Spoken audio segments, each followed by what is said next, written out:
The sea ahead had no dawn.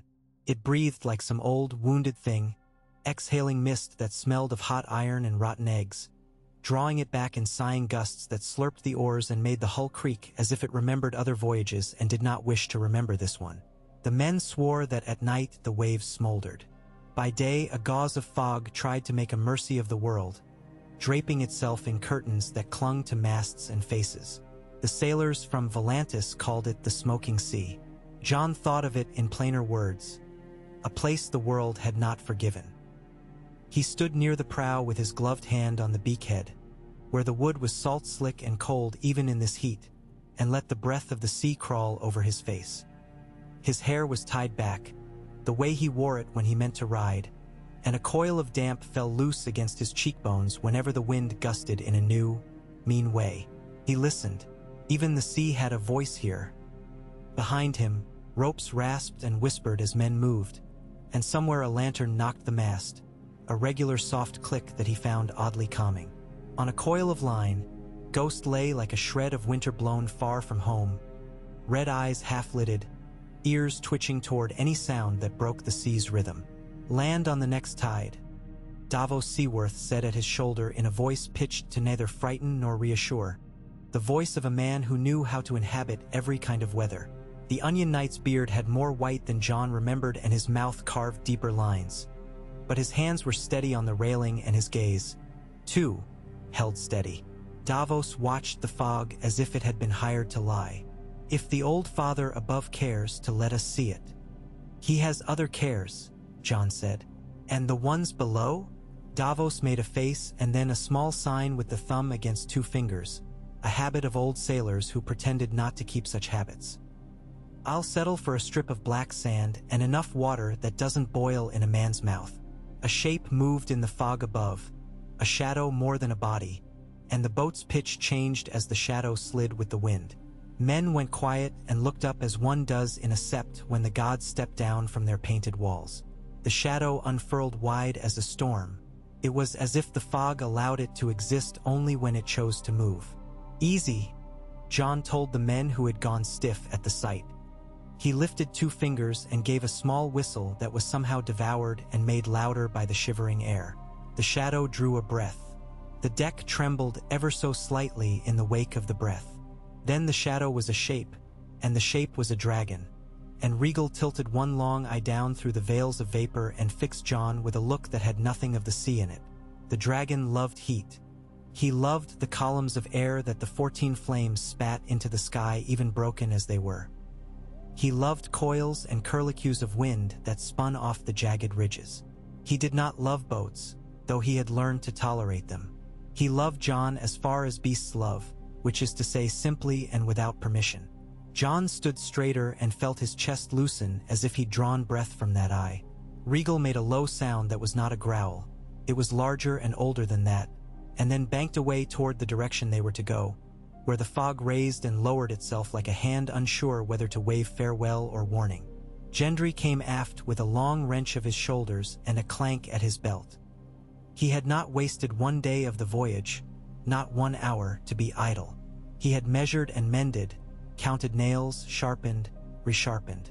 He found corners in the ship and claimed them with tools. He had scoured rust from a forge pan that he insisted on bringing, though no one could imagine where he believed they would find a coal that would burn true in this wet.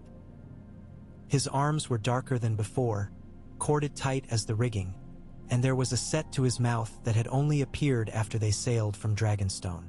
"Another watch should be posted forward," he said, as if he had no voice for awe, and then admitted his awe in the next breath by adding, "If a thing so large can lose itself in mist, what hope have we?" "We carry ours," Davos said, and nodded upward toward the dragon again with a superstitious reluctance to look too long. "What chance any other ship has, I can't guess." Ghost thumped his tail and yawned, showing teeth the color of clean bone. John bent and rubbed the fur behind one ear, feeling the old, saving companionship that had steadied him since boyhood. The wolf's coat smelled faintly of salt now, and his breath held a hint of iron that was not from blood but from the air itself. Everything tasted like iron here, the sea, the fog, even hope. They sighted land with sunset, if such a thing could be said in a place that made a mockery of the sun. The light was a dulling of brightness, a lessening that bled to the edges of the fog. The headland showed itself in jagged teeth, black as water-soaked charcoal, and the beach lay as a crescent of grit that drank the waves rather than let them break. Behind it rose an old road gleaming wetly, as if oil had been poured and frozen in a long line. It was the oddest thing, a road that did not seem to be laid over the earth but drawn through it. John had seen the dragon roads in the Vale from a distance once, long and straight. This was one of their broken cousins, a remnant that forgot how to be rode and remembered too much volcano. On the horizon farther inland, something pulsed like a heartbeat where cliffs gnawed the sky. They beached the ship by main force, the way men will when they want the thing done and fear giving the sea a say. The keel ground into grit and then held. John jumped down first and felt the sand take his weight and wobble, like meat on a spit. Heat leaked up through the soles of his boots, a slow seethe. The air near the black dunes was filled with faint crackles, as if a fire burned deep underfoot. He tasted his tongue and tasted smoke and old stone. Regal came down beyond the dunes, the thunder of his wings flattened by the openness around them. He laid himself along a rise as if he were himself a piece of fallen cliff, the deep belly of him moving like bellows. John's hand, when he reached it out, vanished in greens and black where the scales fitted like plate. He leaned his forehead to the jaw ridge as he had, in a quiet moment, leaned his forehead once to the carved heart tree in Winterfell's Godswood. The sensation was not the same, would never be, but it rhymed with something inside him. Regal's eye slit and the pupil fattened, then narrowed again. "We won't camp long," John said to the men. "Not until we see if we can even breathe inland." Then softer, to the dragon, "You'll like it better there. Like isn't a word these lands recall." Came a third voice, rough and warm, with the bright amusement of a man who believed the world existed to be found out. Marwyn the mage swung down from the boat in a bundle of leather and bronze and hung a glass candle at his hip the way a sellsword wears a dagger. He had sailed with them as far as Volantis and then been waiting among the sailors who hired themselves here, as if he'd stepped from one story into theirs with the same brisk step. No one could recollect his having boarded, yet there he was with the smell of old parchment and stranger places. Still, they remember purpose. "You were certain of this place?" John said. It sounded like an accusation, though he had meant it as a question. Marwyn's teeth flashed in the several-shaded dark. "I was certain that the world forgets slowly. You brought blood and breath and a beast the fire listens to. That is as certain as men are permitted to be." The camp was small and spare. A double ring of stakes and a long rawhide windbreak set low because anything higher went stuttering in the gusts as if the air were cutting at it. No fire at first. The heat underfoot was enough to warm the hands, and no one wished to draw anything that lived in this ash to them. Gendry unwrapped his forge pan and set it on 3 stones anyway, arranging, rearranging, like a hound that cannot quite find the right circle to lie down in. He did not light it. He did not need to. The pan grew warm where it sat, and a faint vapor rose from its rim as if it were a shallow spring. "Do you hear it?" Sigrid asked from the edge of the circle, her steel cap under her arm.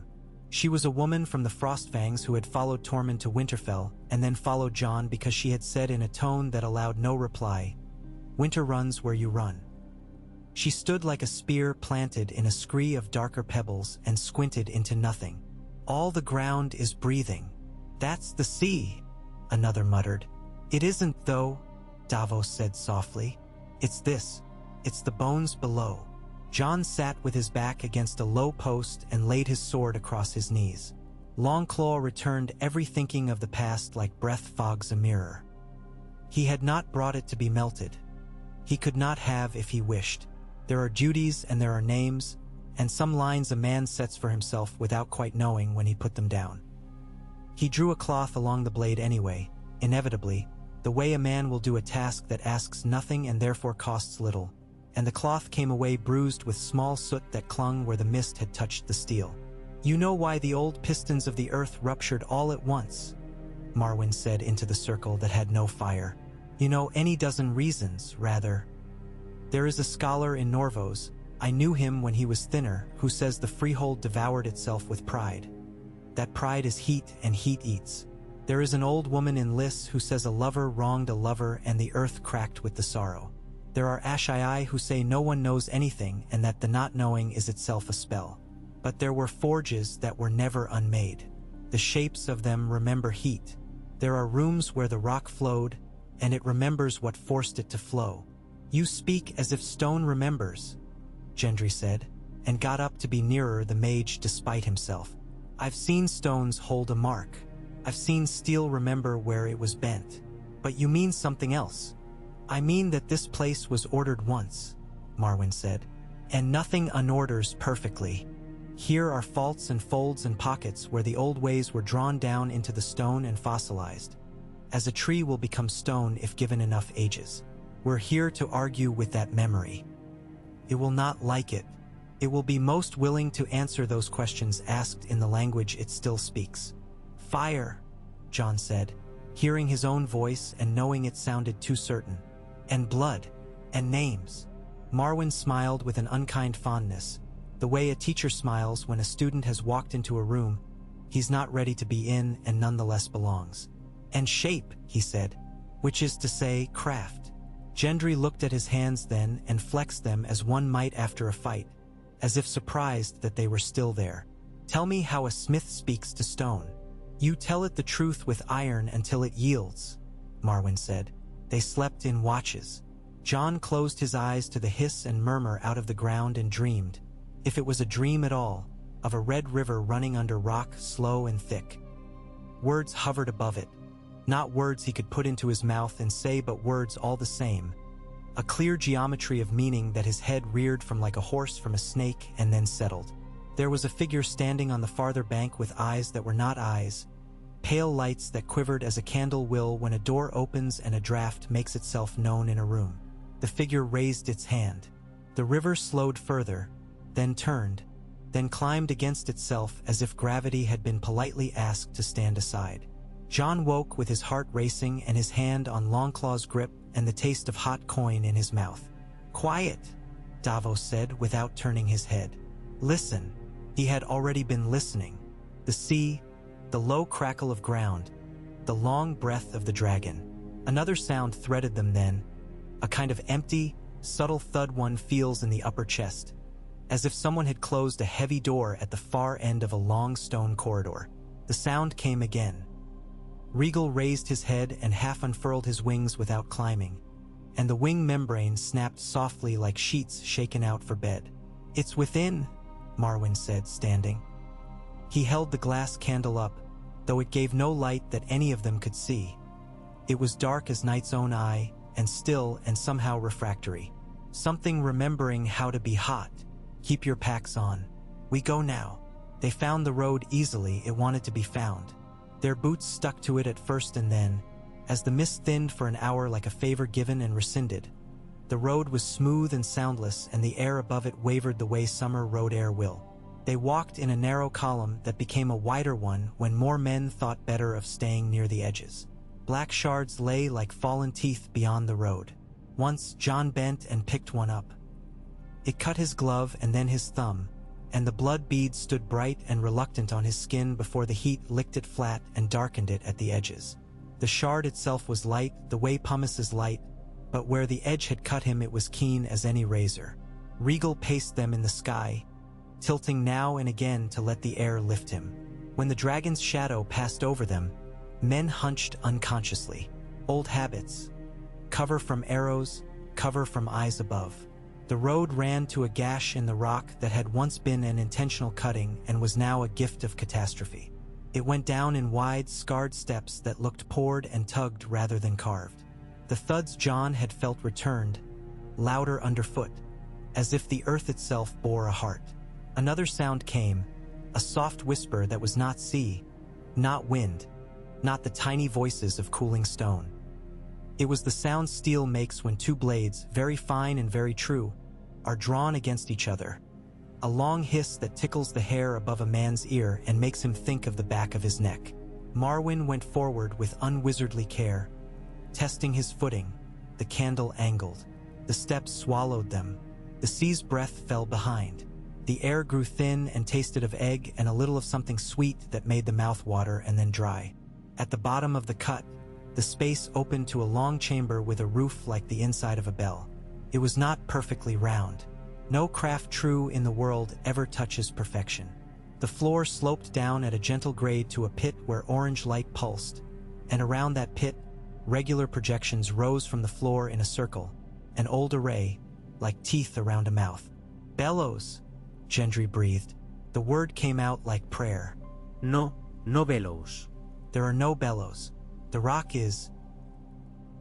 He went to his knees before he could stop himself, put his hands to the floor near one of the projections, and snatched them back with a hiss equal parts pain and delight. "It draws air here. It pulls. The whole cave pulls." The whispering steel sound grew. Marwyn's candle did not lighten, but the edges of it softened, and Jon could feel as one feels the presence of another man's gaze that the candle knew its own. There were old iron shapes around the pit, extensions sinking into the throat of the earth that flickered with slow fire. Not iron, Jon corrected himself almost at once. Some other metal, dark and tight-grained, with the gravity of old things. He had seen the rippling in Valyrian steel. He had seen the rippling and thought it beautiful as water made solid. This was not that ripple. This was a stillness shaped. Marwyn looked delighted in the way of a man seeing something he had only written letters about. "The memory of a forge," he said. "It is not live, and yet it is." The shape was made to take breath from down there. He indicated the pulsing light with the candle. "And give it here. We could spend 10 winters and not learn all the tricks of this place. Luckily, we do not need to. We require one trick." "Gendry." The smith tore his gaze from the pit with difficulty. "I. You will lay out the work." Gendry blinked. "I haven't brought. You brought your hands." Marwyn's voice had softened. "And your name?" Gendry looked almost offended, then almost proud, then settled into something that could be mistaken for calm. He unclasped his pack and drew out what little he had insisted on bringing. A handful of tongs, a hammer with a head he had ground himself until it sang true on a coin, a small cask of oil tied tight with a thong. He set these down at the edge of the pit and shook himself the way a man shakes his shoulders before a fight. "We melt nothing until we see how it breathes," he said, to no one and to everyone. "Do we have anything to melt?" Davos asked gently. "Jon has his sword. The rest of us, good steel but not the sort of steel queen's parcel to their favorites." Jon rose. His thumb had stopped bleeding. The cut had sealed itself with a faint glassy shine at the edges. The heat here had done that. He opened the leather satchel he had kept under his cloak since the last port. He untied the cords with method. He laid out what he had brought and had not spoken of much, because to speak of some things is to tempt them to flee. Broken blades wrapped in old linen, edges chipped, tangs snapped. A handful from the hordes of Volantis where men kept trophies of a world that imagined itself eternal. 3 lengths of spine with the rippled pattern faint, almost erased by age and poor care. A hilt with dragon wings of tarnished silver around a gem long pried out, and 2 knives short as a finger, surviving. Points where surely the rest of them had been devoured by something hotter than fire. Davos hissed softly. Sigurd's eyes brightened like a woman seeing a thing she loves by surprise. Ghost rose and smelled each piece as if it were a stranger who might prove a friend or an enemy or nothing at all. "Old Valyria," Gendry said, and did not touch. "Not all Valyrian. Some are common steel tried to look like it. But these," he gestured, his big hand precise, to the knives to 1/2 spine. "These are true. There's enough for truer than none." He swallowed. He looked at Jon, at Longclaw across the man's lap. "We don't touch your sword. I don't know a man could, no matter what he needed. But these we can wake." "How many wake into how many?" Davos asked. "Depends how we lie to them," Gendry said. He glanced at Marwyn, who gave the barest nod. "Valyrian steel's no one thing. It's steel layered and worked until it isn't steel any longer, at least not in the way we name it. Spells? I don't know spells. I know moves and heats. I know when a piece moves as if it had breath. If the heat will be true, I can open a blade into others. Not perfect. Perfect doesn't come in sacks. But we could make points. Edges. By the dozens, if we're willing to thin them, to lay true steel under and the Valyrian on top, so that the first thing to bite is what bites best. He looked at Jon again. It makes a half-truth. Half-truths save lives all the time. Jon pictured spears lifting on the bluffs above Long Barrow. He pictured the faces of men he had buried who would not have been buried if the edge had been another half-inch truer. He thought of children ushered into the crypts with candles making their faces orange. He thought of Sansa's mouth tight with the arithmetic of boots and grain. He nodded. Make half-truths, if we can dig up enough truth to lay over them. And the breath, Marwyn said. Do not forget the breath. He took the candle and held it near the lip of the pit. The orange below drew back as if shy of the glass and then surged, not quite touching, as if the candle made a small gravity the earth wanted to obey but didn't yet understand. Regal, the dragon came without being called. They had not heard him come. He arrived the way the first thought of waking arrives, uninvited and total. He lowered his head to the mouth of the chamber, flexed the ridges along his neck, and breathed in. The hole belched a curl of heat that kissed his muzzle. He breathed out. The curl went white. The projections around the pit hummed. The sound became that singing edge again, then something like a heartbeat. The heat did not roll out in a single wave the way it would in a smithy. It pulsed, a living thing finding its rhythm. The glass candle at Marwyn's hip took on a sheen that brought an ache behind the eyes to look upon. Here, then, Gendry said softly, like a man soothing a horse. He laid the first of the broken steel in the long pan and watched it buck and settle. He watched it change its mind. They learned the place's breath as one learns a friend's temper. The first hours were all mistakes, small ones, and Gendry kept those pieces apart. A pile he called later, a pile he called perhaps. But the rhythm came. The pull from the earth's lung, the dragon's answering push, the flame that did not blacken the steel but ripened it. Jon did not know craft, not in the way of hands and hammers and the small precise languages of heat. But he knew when something alive wakes in a room. He felt it when Gendry turned a strip with the tongs and the strip rolled as if it wanted to become a curve. He felt it when an edge that had been dull for centuries took an appetite to sharpness. He felt it when Marwyn murmured something that was not High Valyrian and not the talk of Old Town, and the sound clung to the wall and made the air a fraction heavier. He felt it when his own blood, only a pricked thumb, a thoughtless smear along the lip of the pan when he steadied it, seemed to streak into the steel and vanish without smoke or hiss, as if the metal had drunk it with courtesy. Names, Marwyn said once, without looking up from his candle. Do not forget to name. Gendry grunted. I thought that was for knights and poets. It is, the mage said. It is for anything that wishes to be more than a shape. They worked until they were drunk on heat and then worked beyond it. Men took turns pumping water from a fissure farther back where the cave bled cold. They ladled that water into skins that sweated on their backs, passed it from hand to hand like a relic, and poured it into the tempering trough Gendry had made by rimming a natural hollow with slaked clay and cursing. They quenched, and the quenched metal sang when it should have screamed. They drew colors out of the steel that Jon had never seen in the world. Green as sea glass, black with subtle blue in it, gray like smoke in the mouth, and other colors that were not colors at all but changes in the way light was willing to move along the lines. They polished and saw the ripples. They etched a little with sour wine and ghosted the pattern more clearly, as if a riverbed had admitted to where it had lain hidden beneath its water. Near the end of the second day, Gendry held up the first true thing and no one breathed for a heartbeat. It was not a sword. That much had been decided. Swords ate metal and time and pride. Pride had devoured enough of the world already. It was a long, narrow spearhead with shoulders like a hawk's and a socket that would drink a shaft and hold. The edges were not simply sharp. They were hungry. The ripples along the face were closer together than any Jon had ever seen on a blade. Not a showy thing, not a lord's bauble meant to glint. It wanted shadows. It wanted to be set in wood and lifted. What do you call it? Sigurd asked, voice hoarse from the heat. Truth, Gendry said, and flushed. and then shook his head as if embarrassed by his own tongue. No. Not truth. That's daft. It hasn't earned. He looked at John. You name it. It will be one of many, John said. We name them as a people. The smith names the first. Don't give it to me to name. Gendry set his jaw and studied the thing as if he were looking at a newborn he had not thought to love. Mourn, he said at last, rough. Not mourning, just mourn. The hour before, when men don't know if the dark is going or coming back again.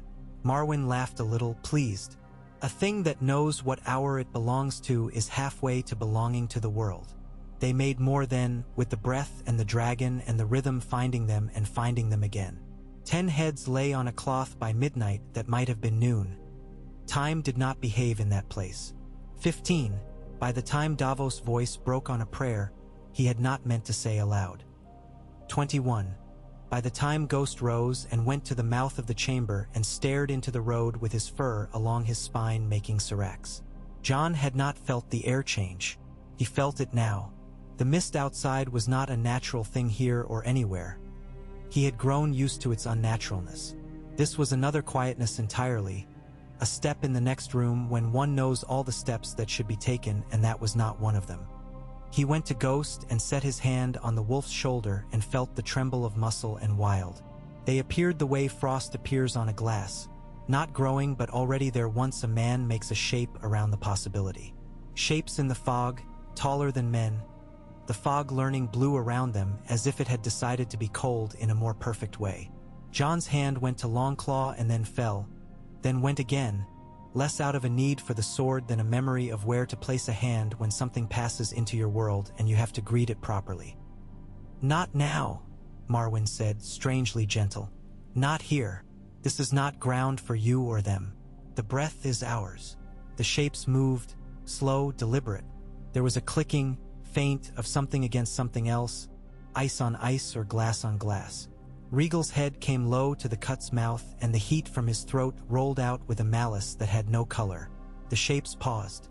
One lifted a limb, not a hand. Pointed. The gesture felt like a calm man deciding where a blade would go long seconds before he moved to place it there. They followed us, Davos whispered. He sounded as if he had told a child a story, and then found the child waking in the story's dark. They can't swim. That's what old wives say. They can't abide the sea. Old wives say all kinds of things, Sigrid said. She had a spear without a new head. Her mouth was dry. Some keep you alive. They can't be here, Gendry said numbly, and then looked at the pile of spearheads by his knee as if it would be an offense against the world if those points did not meet the shapes they were made to meet. They are here, John said, which was not a thing men were meant to say, and yet it eased something in all of them to hear it said. And we are alive. That will do for this hour. He lifted his hand, palm out. He did not know to whom he made the sign. To Regal, to the shapes, to the earth. No battle now. The shape with the pointing limb lowered it. The fog thickened, kneaded by some hand that did not belong to the weather. Then the shapes were simply not there. Ghost's hackles lowered a fraction. Regal hissed and showed a long vowel of flame that did not leave his throat. Marwyn let out a breath that made him look older. They came to count, Marwyn said, and to say in their way that they know we count. We will go before we need to find out how much they can bear to be near what we woke. They slept as well as men sleep who have done a day's work that names them and then been looked at by the wrong eyes. Before they slept, John went to the edge of the forge mouth, to the first of the finished spearheads, and he laid his palm against it. It was cool now, the cool of something waiting to be warmed again by its purpose. He whispered the names of places and people into it. Last Hearth, White Harbor, the skirl of ravens above the bar Rolands when storms gather. Lyanna of Bear Island with her chin thrown up as if she could push the sky higher if only the sky would give her an argument worthy of the effort. The boy Jaren who had watched him split wood and arranged his face to look as if he had not been impressed. A woman who had wept in his shirt without knowing, afterward, which of them had wept. The gods would and the pool. He did not know if the steel could hear. He knew he had to make it hear if the north was to hold. The words were not spells. They were, perhaps, a kind of address. They left at a gray that could have been any hour. The road back felt different. Everything feels different after you have asked a place for a thing and the place has either given or refused you. They carried the spearheads wrapped in layers. Oilcloth, leather, then wool. Gendry had contrived straps and slings to carry for each without chipping. Davos had insisted on 2 men bringing the clangless hammers as if they were infants. Regal took to the air and made a shadow upon them that did not feel like a threat. The ground spoke quietly in the old tongue of heat, as if gladder now to be left to its memories. They did not see the shapes again. They saw the sea ahead, a charcoal sweep that shuddered with the faintest movements, as if it were breathing slower. The boat wept and groaned as they pushed her free. Men fell into rhythm with the oars, and the oars made their old honest sound, wood on water, and men breathed with the sound. Regal went ahead, as before, a dark that the fog consented to hold. Jon took his place near the prow and kept one hand on the damp wood, as if the ship might bolt like a nervous horse if left without touch. Ghost sat with his nose lifted, drawing smells from the sea and rejecting them and drawing again, as if there might be one smell from far north that would make his heart quiet. "How many?" Davos asked after a while, nodding to the bundles. 27, Jon said. He had counted twice in the cave and once again as if to correct fate's arithmetic. "We'll make more elsewhere, on colder ground. We'll need shafts," Gendry said, already seeing the work. "Not any wood, something that won't shatter when cold bites it. Ash if the gods love us. Hilt leather that won't shrink, not when it freezes. I want to see the men who'll carry them. I want their hands in mine before I fix the sockets." "You'll see them," Jon said. He saw them now in the net of his mind, faces he had not met yet and faces he could never forget. He saw the way a spear changes a man, the way a man walks with a thing that can put distance between him and death if he keeps his nerve, the way courage lengthens the spine and fear shortens it. "We'll choose 100 and make them teach 100 each to hold fast. 100 with the heads, 27 heads?" Davos began, and then let out a breath of dry laughter when he understood. 100 who know where to stand, 100 whose eyes hold. "The heads will go to those whose eyes stay when others shut theirs," Jon said. "But the rest will learn the angle. Dragonglass in the ranks where we cannot put truth. A net of lesser truths hung from the stronger. We'll make the dead work for every step." Marwyn leaned on the rail and rubbed his candle with his palm, a gesture so oddly tender that Jon pretended not to see it. "You woke one thing," he said, "the thing of breath and heat and shape. There are other things. Old Town rots with books enough to raise cities and sink them again. But books are slow. Steel is quick. If you have to decide between a sentence and an edge, decide for the edge and give the sentence to me to carry. I am slower, but I do not forget." Jon looked ahead. The fog thinned and thickened, like breath on a mirror, showing the outline of the world and withdrawing it. He thought of the crypts under Winterfell, the faces of stone kings in shadow, each with his sword laid across his knees. He had walked there as a boy to feel small and as a man to feel held. He had spoken there when he had run out of places to speak. He had once thought the dead were the surest part of the North, the old rock, the old ways. Then the dead had stood up and walked away from their own certainty, and everything that followed had been a slow education in the fact that nothing was sure except what you made with your hands and held with your teeth. He closed his eyes then and felt the length of home laid before him in a map that was not lines on vellum but the lie of roads and the weight of weather, the way wind moved over the wolfswood in autumn as if the trees were breathing, the way snow comes in a certain slant under a certain sky. He would lay the north in steel. It took them 3 days to cross what had taken 2 to approach. Men rode with a stubbornness like prayer. When they slept in violent, stunned bursts and woke unsure whether their eyes were open or closed because the light had been reduced to a fine ash in their heads. On the second night something knocked the hull from beneath once, twice. Gendry swore and made to lean over, as if to hit the sea back.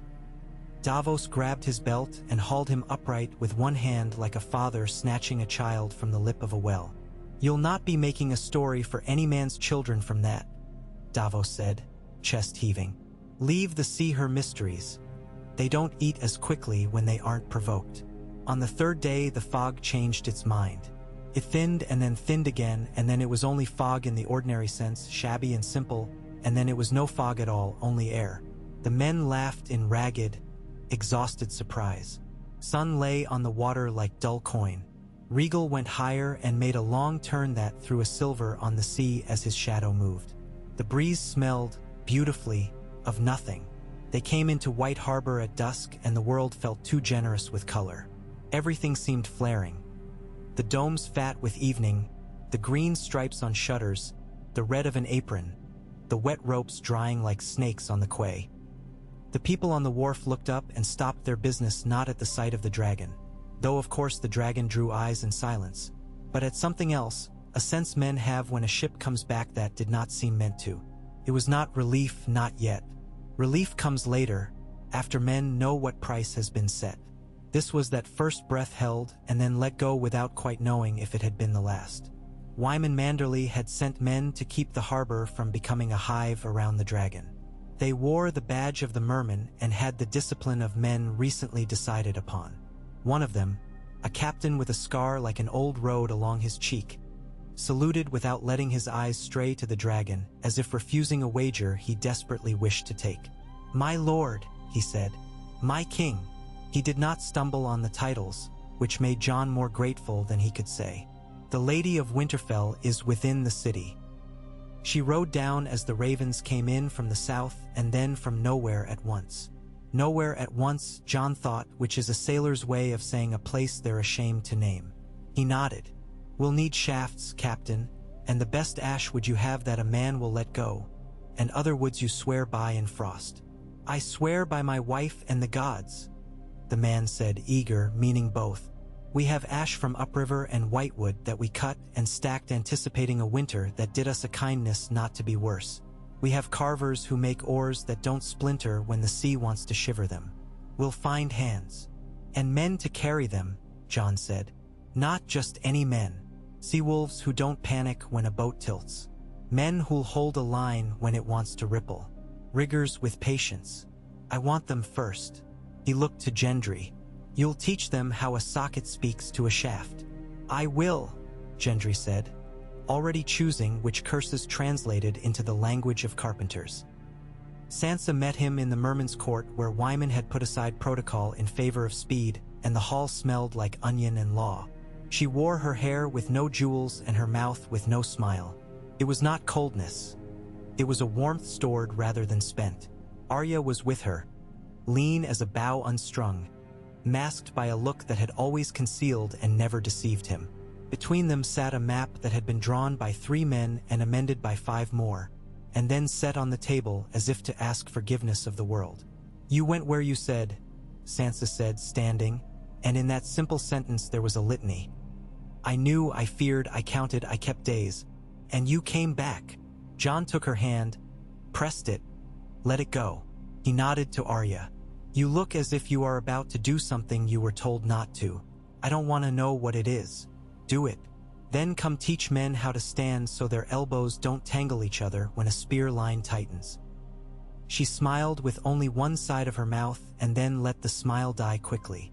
"I'll teach them how to watch their feet. Men always forget their feet when they stare at what can kill them." Marwyn unrolled a cloth and set Morn on the table with the care of a priest laying a relic loose from its wrappings. The point bit a shallow mark in the wood with the faintest pressure. Not a gouge but a promise. Wyman came in, breathing as if he had outrun age for one more corridor. He looked at the spearhead and then at John, then at the spearhead again, and then he sat without the chair quite being ready to receive him. His great face flushed, then went pale, then took on a composed look that did not belong to him but that he wore as a lord must in a city of men who need his face to remain a door they can walk through. "How many?" he asked. "Enough to make men better who hold them," John said. "Not enough to give every hand a truth at once. We'll fix lesser truths to more hands." He nodded to Arya. "And she will teach them not to step on each other's courage." Sansa's eyes softened not in pity but in an assessment that allowed for tenderness. "The men are already gathered in the yards," she said. Word came ahead that you returned with something. The yards filled. Even men who have no business with a spear were there. Boys too. I sent the boys away. They climbed the walls anyway. She looked down at the map. We don't have the numbers we should have. We have the numbers we have. We have a dragon, Wyman said, like a man reminding himself of the good coat in the back of his dresser that he forgets to wear. We do, John said, and thought of Regal pressing his head to the earth. But we aren't betting the North on one breath. We'll teach breath into wood and hands. In the night, Arya said, quiet as an arrow. A woman came to the outer yard and spoke to a boy. She didn't know I was there. Bare feet, hair full of leaves. Wildling? Davos asked, glancing from face to face as if he might be tested on each of their eyes. From the haunted forest, Arya said, or farther. She told the boy a blue wind had gone down into a barrow where men had laid a king before they forgot him. She said the dead know when they are being counted. Then they also know when we do our own accounting, Sansa said. She touched the spearhead lightly with a forefinger and left a half-moon of heat fog that vanished at once. How quickly can we set them into shafts? 3 days to set and bind, Gendry said. 3 more to put them in the hands that should carry them. Not the hands that want them, the hands that should. 2 weeks before I no longer spit at the way most men hold a spear. A month to make a line I don't want to look away from when the line starts to shake. Then we have less, Jon said. He saw it in the way Sansa's mouth shifted and Wyman's hand closed. He felt Arya's breath steady, which is what her breath does when it is about to be offered. We'll make what we can make, faster than that. Half of craft is refusing to wait for the morning. The other half is cleaning the mess you made the night before. We'll do both. He did not sleep the first 3 nights. Or rather, he slept in the way men do when their body forces surrender and the mind does not sign the treaty. He walked the yards with Ghost at his heel and stood near the forges. He watched Gendry's back as the smith moved from stake to stake, showing with his shoulder more than with his words. He watched a Manderly boy, no more than 14, learn that the hands must live apart and together, the bottom steady, the top hungry. He watched a woman from a fishing family tuck the butt of the spear into the cradle of her hip where she had once braced nets, and push. He watched a knight of middling honor and great show shake off his peacock's habits and find the line again with a shame that did him credit. Regal slept along the river sometimes, as if the river were a length of old chain he liked the weight of. Sometimes he flew inland and came back with the smell of pine needled into the cracks of his scales. Once, Jon woke in the middle of the second night with his heart pounding and the certainty that he had seen the dragon laid out in white snow and the snow had not melted. And then he sat up and the dream had already become the kind of lie a man tells himself to see if he still believes in winter. Marwyn moved through the work like a man measuring currents that no one else could see. He did not speak much. When he did it was to say, "No, not that," and lift a hand, and a boy would tilt his head and understand that the no was about his stance, not his soul, and feel love for the man without the complication of liking him. Sometimes in the yard, the candle at the mage's hip seemed to drink light rather than give it. There were no flames left in the world, Jon thought, that did not take as they gave. On the 5th day, a column of men came down from the long lake with a barrow of ash shafts that made a whisper all their own when the bundle swayed. An old man with his beard in 2 braids said they had cut the trees 30 winters ago and seasoned them for boats and regrets. Boats rot and regrets don't, he said. Might be we can make the wood good for both. On the 7th day, word came of a village in the Barrowlands where the cold had sat too heavy and the cows had been found standing with ice on their backs, not knowing whether to lie down and die and too stubborn to do it yet. A girl from that village, Mara, who had a laugh like dry straw snapped clean and a temper like rain after thunder, held one of the new shafts as if she had been born with the weight of it. "I never liked knives," she told Arya without apology. "They want to speak too quietly." When the first of the heads sank into the first of the shafts, she took it in her hands and gave it a name under her breath that she did not share, and that was right. They set the 100 out on the yard in a line that had not existed the week before. The shafts were not identical. Identical things are lies told to armies. They were the same in spirit and different in fact. Men held them with their elbows out and then tucked, with their feet wrong and then corrected, with the panic of being seen and then with the quiet that comes after that panic when a man realizes he can go on being seen for the rest of his life and it will neither save nor slay him. Jon walked in front. He did not call commands. He said, "Again, into the wind," and they did it again.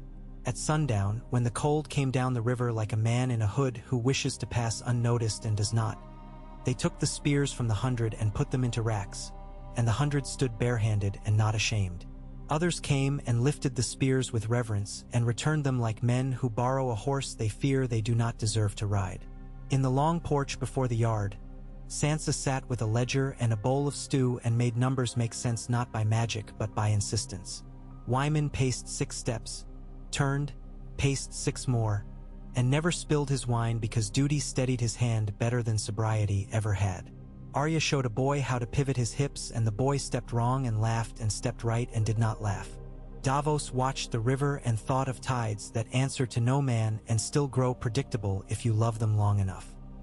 That night, the wind came out of the east very slowly, as if it had been considering it for a long time and only now made up its mind.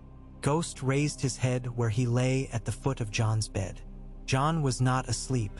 He rose and went to the window. White Harbor was a scatter of lights that refused to pet the dark. On the quay, a lantern made a tall, thin gold upon the planks. Out beyond, on the river, on the first reach toward the sea, the water smoked a little where the wind pressed its hand. A raven thumped the sill and nearly toppled itself with hunger. Jon took the message from its leg and broke the seal with his teeth. The wax tasted like old honey gone to rind. The hand was crude and the words cut short not by ignorance but by haste. Blue wind in the trees. Blue eyes on the water. Barrow stood up. One broken. One counting. We are between. Jon closed his eyes. He saw the chamber again. The pit's slow pulse. The shapes in the fog. He saw morn lift in a quiet yard. The way the edge had not glinted. He saw regal tilt and draw air into lungs old as the language men spoke to fire. We are between, he said aloud, and the words did not frighten him. He turned. The spearheads on the racks did not sing, not yet. They vibrated in his mind with a pressure like weather moving through the bones of a house. He thought of the phrase Gendry had chosen, with embarrassment and then with pride. The hour before. Morn. He felt the north stretch tight between breaths and knew, with that knowledge that is less certainty than decision, that the hour would last as long as he could make it last. He went to the yard, where the 100 would sleep the way soldiers do, with one part of their mind left standing at the door. He knelt and took the first spear from the rack. He kissed the wood because there are superstitions a man earns. He did not pray. He spoke to the steel with the names he had stored there. Then he rose and went to find Sansa with her ledger and Arya with her small cruel corrections and Gendry with his soot-bloomed hands and Marwyn with his candle like a piece of night he had tucked away to use later. He told them the words on the paper. Between, Sansa said, and her pencil did not stop. Between, said Arya, and smiled as if she had been waiting in a doorway all day for that very word. Between, Gendry repeated, and dragged his sleeve along his face, leaving a black smear that made him look like a boy who had just hated his own tears. Between, murmured Marwyn, as if the world had told him a jest he had always understood and now, at last, appreciated. They did not ring bells. Bells are promises to ears that cannot be kept when the next wind comes. They lit the yard. They brought the 100. They passed the spears into those hands. They changed nothing and so changed everything. And in the east, so far that even dragon eyes could not make out lines within the dark, something that had counted and had been counted lifted its face to the same wind and moved. They took the yard as if it were a piece of the river pulled ashore and hammered flat. Men flowing to their places by currents they could name and others they could not. The 100 came without being called, bareheaded, the cold warning their ears as cleanly as a sergeant might with a bark. Torches hissed as they took the air. The first rack gave up its spearheads into hands that had been reckless 2 days ago, and were steady now with the seriousness men acquire when they realize some things can in fact be done correctly, and that doing them correctly might keep a boy alive who is not themselves. John went down the line and felt the thrum of readiness inside each man the way a rider feels the readiness in a horse through his knees.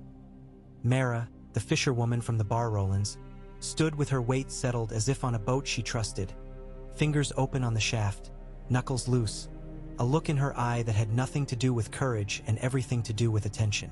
The Manderley captain with the scar, Brogan, rolled his shoulder once and then let his shoulder forget itself. Sigrid rested her spear, but in the notch her hip had learned to make for it in a week, a new callus forming there like a coin pressed under skin. Twos, Arya said very softly, and they paired themselves as if they had been born in twos. Front heel light. If you are heavy on the front heel, you are telling the dead which foot to take first. Gendry moved along the rear, eyes on sockets and bindings. One hand always half lifted the way a smith lifts a hand to remind a boy that the hammer is a teacher and not an excuse. If your binding creaks, you bound it wrong, he said. If it sings, you bound it drunk. I don't want song. I want silence until it's time to speak. Marwyn watched with the candle outlined against his hip like a flaw in the air. Davos took the riverside and traced the dark with his gaze where river and sea were negotiating.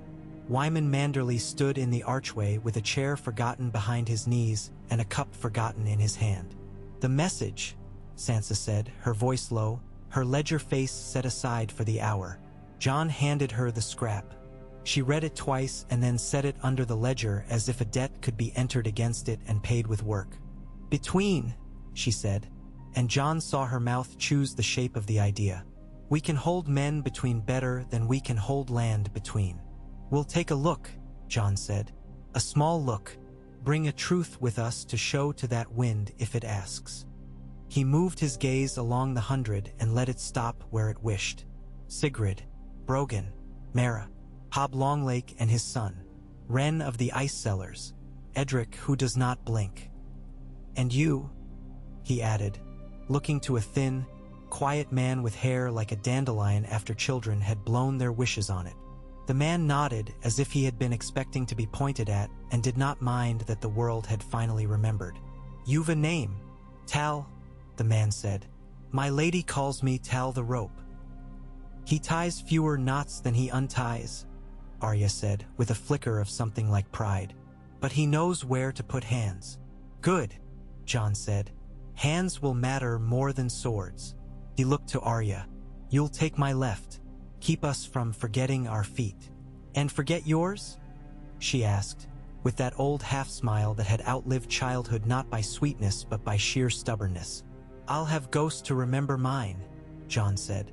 The wolf lifted his head at his name, one ear cocked, eyes upon Jon and then beyond him to the yard's opening. Davos, you stay. If this is foolishness, you keep it from multiplying by telling Sansa so. Wyman.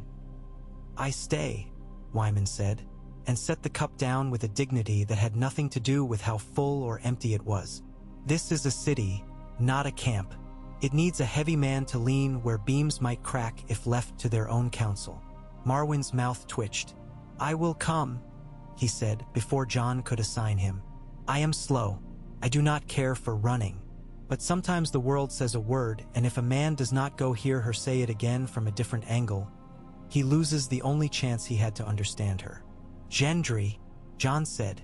Gendry wiped his palms down the front of his leather and left blacker streaks on black. I'll go far enough to see the land, he said. Then I'll turn back and start making more of what we carry. Once a man knows where his steel will live, he knows how to make it happier to live there. Then we go now, Jon said, before we have time to tell ourselves better stories about the blue wind. They moved out like a thought that doesn't want to be overheard. The city's noises shrank behind them into the easy gossip of a place that believes in tomorrow.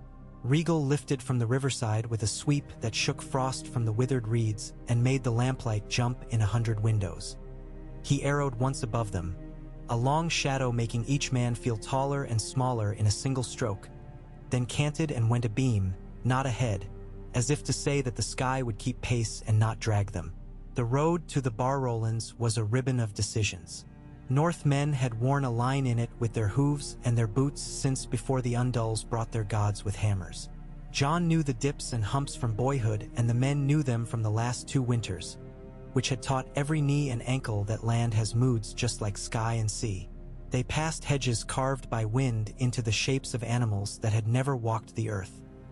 A boar with its head thrown back too far, an elk antlered like a tree with too much tree in it, a wolf whose ribs were a lesson in hunger.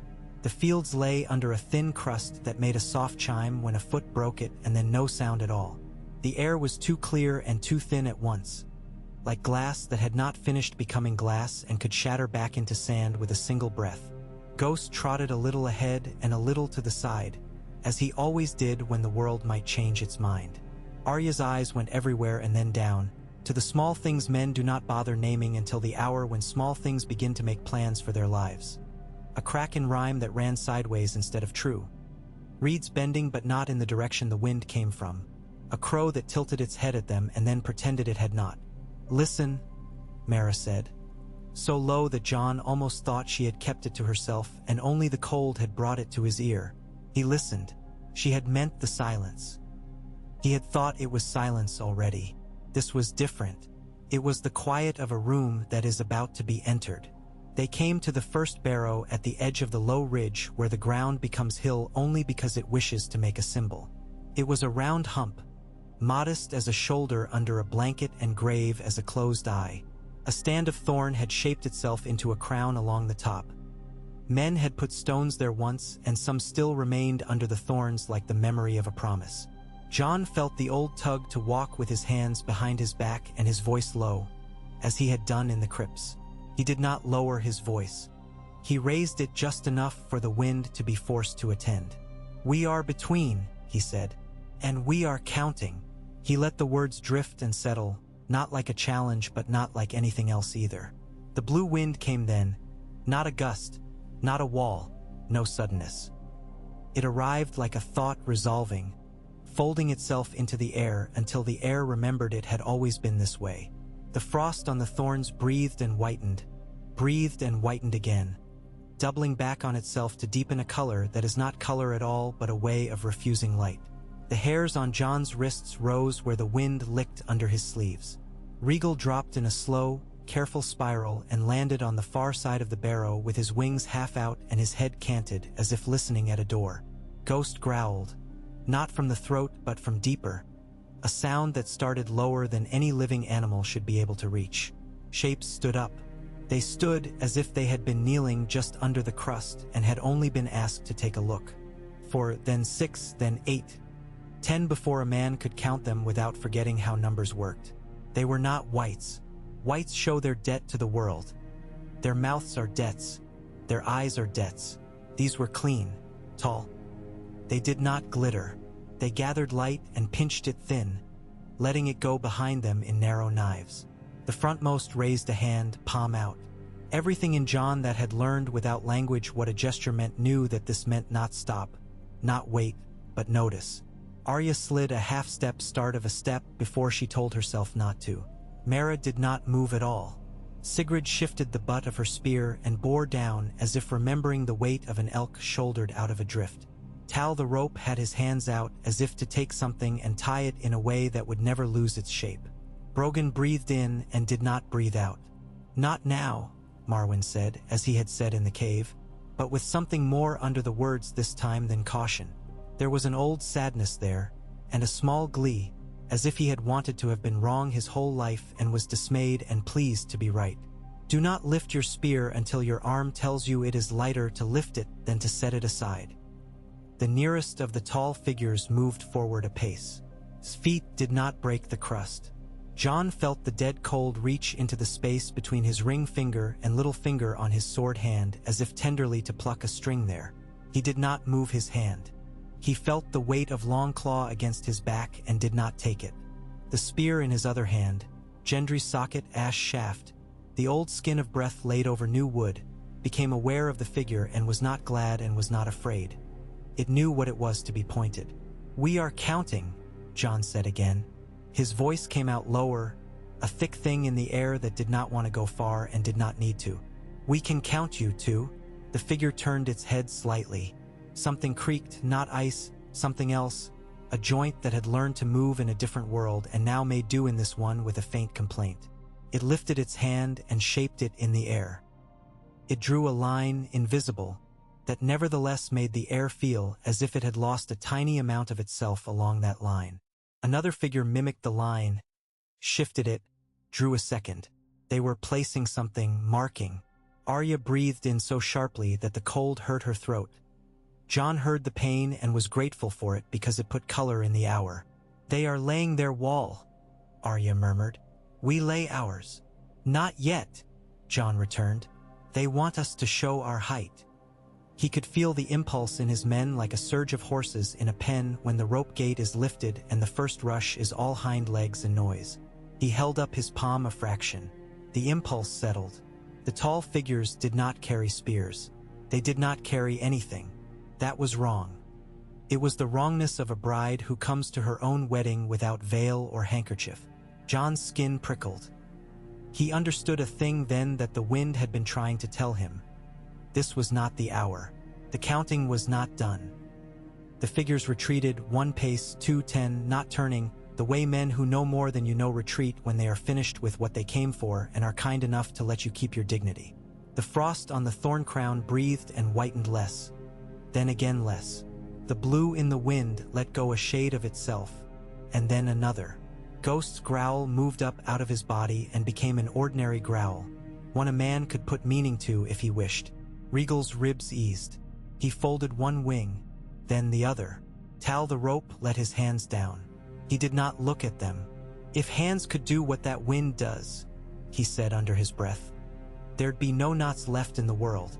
"Thank the gods mine can't," Brogan muttered, wiping his mouth with the back of his glove, surprised to find it wet. "I'd have nothing to do. We show them once before the—" "Why show us?" Jon said. He set his spear point very gently against the icy crust at his toe and pressed until the crust dented and then broke with a sound like a tear taken in cloth. He drew a short line, nothing to a map, everything to men who had been looking for a line to obey. "We do not go over that line tonight." "Tonight?" Arya said, tasting the word as if it were something stranger than it had been all her life. "Not tonight." She looked at the barrow. "A king under there," she added, with no piety in it and no contempt either. "He'd like that you said it so he could disagree with you." "He can disagree when the sun turns its face here again," Sigrid said. "We'll stand him up and ask him where he'd like his spear line to be, and then we'll argue like good neighbors." They waited a while because sometimes men have to wait to convince their bodies they have not run. Then they turned and went back down the ribbon of decisions toward the city. Gendry peeled away at the first village, leaving them with a wave and a mutter about socket angles. "That wind goes through bindings," he said, half to himself, already measuring. "We'll have to wax and then bind over, but not too tight. Leather'll shrink in the cold, and I'll not have it strangling the wood, so that when a man needs a flex he gets a fracture." He touched the spear at Mara's hand. "With permission and the respect we give a tool that belongs to labor as much as to the one who made it. Bring it back to me tomorrow. I'll rebind it. Bring all of them." "Gendry," Jon called. The smith paused, already halfway into a carpenter's yard. "Thank you." Gendry grunted something that might have been gratitude reduced to its densest form, then vanished into the heat that lived in his head and hands. The city looked different coming back.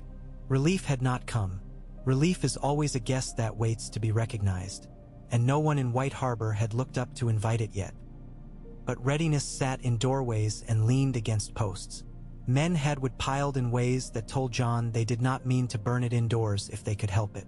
Women had laid hands on boys' shoulders and squeezed before sending them out with buckets, and the boys had not wriggled out of the hands the way boys do when they believe there will be other such squeezes.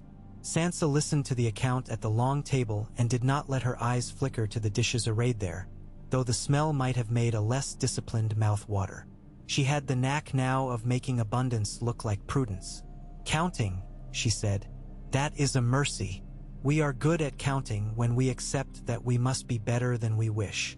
Wyman set his cup down without drinking and bowed his head for a heartbeat. If I had known in my 50th year that the job of my 70th would be to learn the different ways a wind can color itself, I'd have laughed until I choked. Then I would have choked, and so escaped this education. There are worse educations, Davos said, and nodded toward the yard where the men had reset the racks and were rubbing oil into the blades with a concentration like prayer. Marwyn took the message from under the ledger and turned it so the light from the nearest cresset fell along the ragged edge of the paper.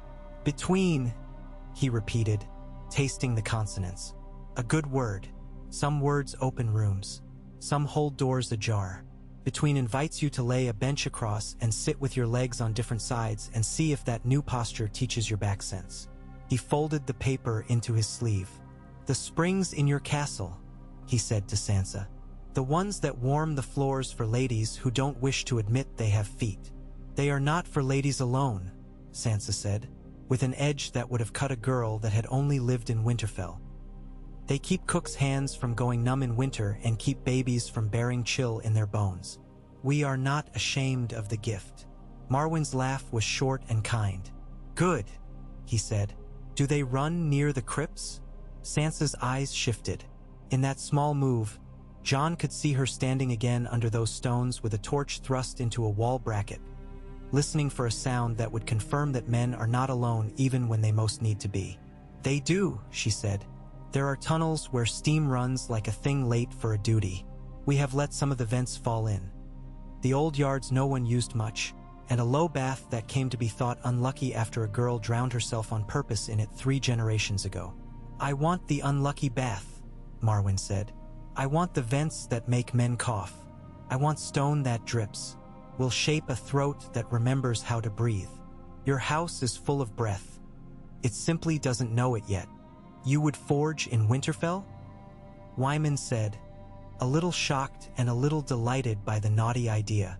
You would bring that sort of work within stone that also houses kings?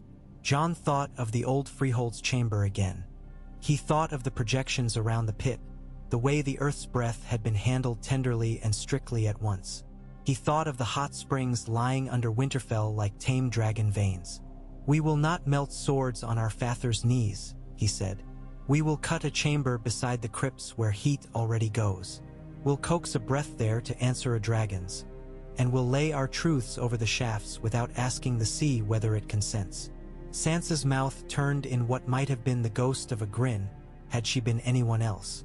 The builders will curse you, she said. Then they will brag. I'll have the tunnel gate opened and the air cleared with torches. Good, Marwyn said again, already not here, already walking in those dark lines in his head. Not all the work will live in Winterfell, Davos pointed out.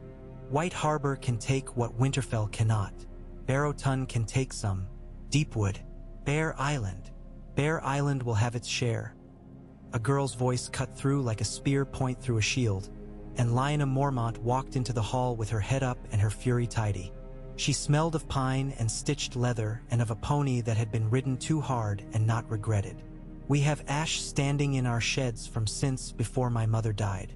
We have hands that can hold a spear without turning it into a knitting needle. I'll have truth tips for the first 30 hands that stand in my yard at dawn.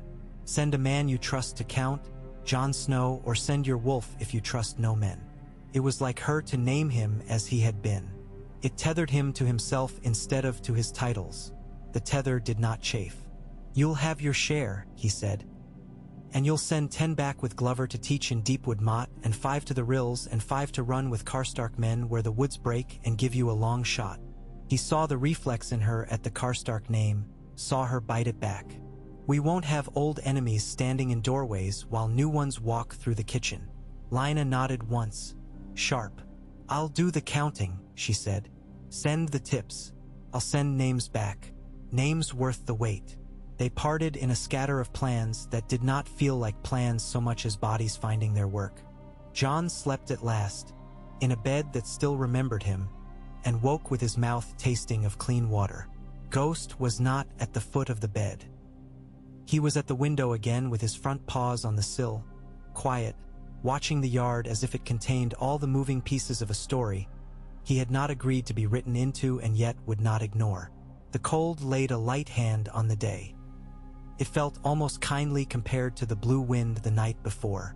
The 100 went to the racks without being told and pushed past that 100 so that 200 became 3 before a voice had to be raised to make space. Women came with wax and strips of leather and plied them with more of the patience that war requires than the men were proud enough to admit. Gendry set up a barrel of rendered tallow that he had bullied from 7 kitchens and mixed it with something he would not name and added a pinch of ash that he said he had found in a part of the yard where men had not been willing to swear there had been a fire. "Now bind," he said, and showed them how to warm the leather with their hands and roll it tight without strangling. He jammed a socket once with a brutal shove and then forced himself to tear it free with a wince. "If it's this tight, a freeze will crack it," he barked. "If a freeze will crack it, the first hint of blue will make you a fool and your friend a corpse." Do it again. Men did it again. The yard smelled of fat and wood and breath. By noon, a train was ready to go north. Wagons with shafts. A cart with a small forge bolted to the bed, Gendry's new child, with a mouth like an old man's who has forgotten his teeth and is not ashamed to gum what the world still offers. Bundles wrapped in oiled sailcloth. Sacks of dragonglass arrowheads Davos had bullied out of a trader who had thought them trinkets and then thought them coins and then thought them cursed and was glad to be rid of them for a fair price.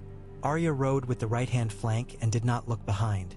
She was the sort of woman who believed a rear guard existed because she had made one of herself often enough that her body did the remembering and let her mind look at the road. Sigrid walked more than she rode and counted men's steps the way a mother counts children. Not because she expects to lose one, but because she knows how easy it is for one of them to convince himself he is not lost when he is. Tal the rope squatted on the back of a cart and tied little knots all day for boys' fingers to learn when they were borrowed from fear by a task. Jon left White Harbor at dusk, when the river lay like a sheet of iron pared thin. He had Regal above him and Ghost at his stirrup and Davos to his right and Marwyn to his left. Sansa rode with them as far as the ferry and then turned back with a look that said she understood perfectly well that leaving were both a king's prerogative and a brother's insult, and that she would forgive one of those and not the other as the day required. They forded beyond where the ferry was iced and met the wind in the river's mouth with their faces uncovered because this was their air and they refused to wear it like a guilt. Winterfell rose like memory out of the dusk. You cannot approach Winterfell without entering into a conversation you did not consent to have. The wall spoke first about work. The gods would said nothing and meant to say a great deal. The kitchens ran hot air up into the yards and the hot air said come in, and you learned early not to trust any voice that asked so kindly because sometimes it meant there was something inside that needed your hands urgently in a way you had not prepared for. Jon rode through the gate and the stone and heat breathed on him like an old dog. They went down.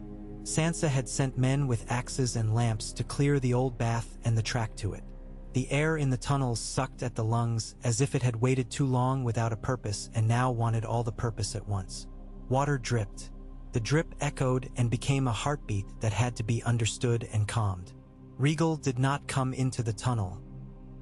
He lay above on the high yard like a hill grown impatient with being hill and comforted himself by lifting and lowering his wings in a rhythm that the stones took and translated into shivers you could feel underfoot if you paid attention. Jon and Marwyn and Gendry stood in the chamber that had been unlucky and watched it take shape the way a face takes shape when someone you thought you knew opens it to you and admits there is something in there worth seeing. The bath was a long, low room with a ceiling like the inside of a flattened dome. Old stains lay along the walls where steam had painted them over years and then had been told to stop. A drain ran under a stone lip.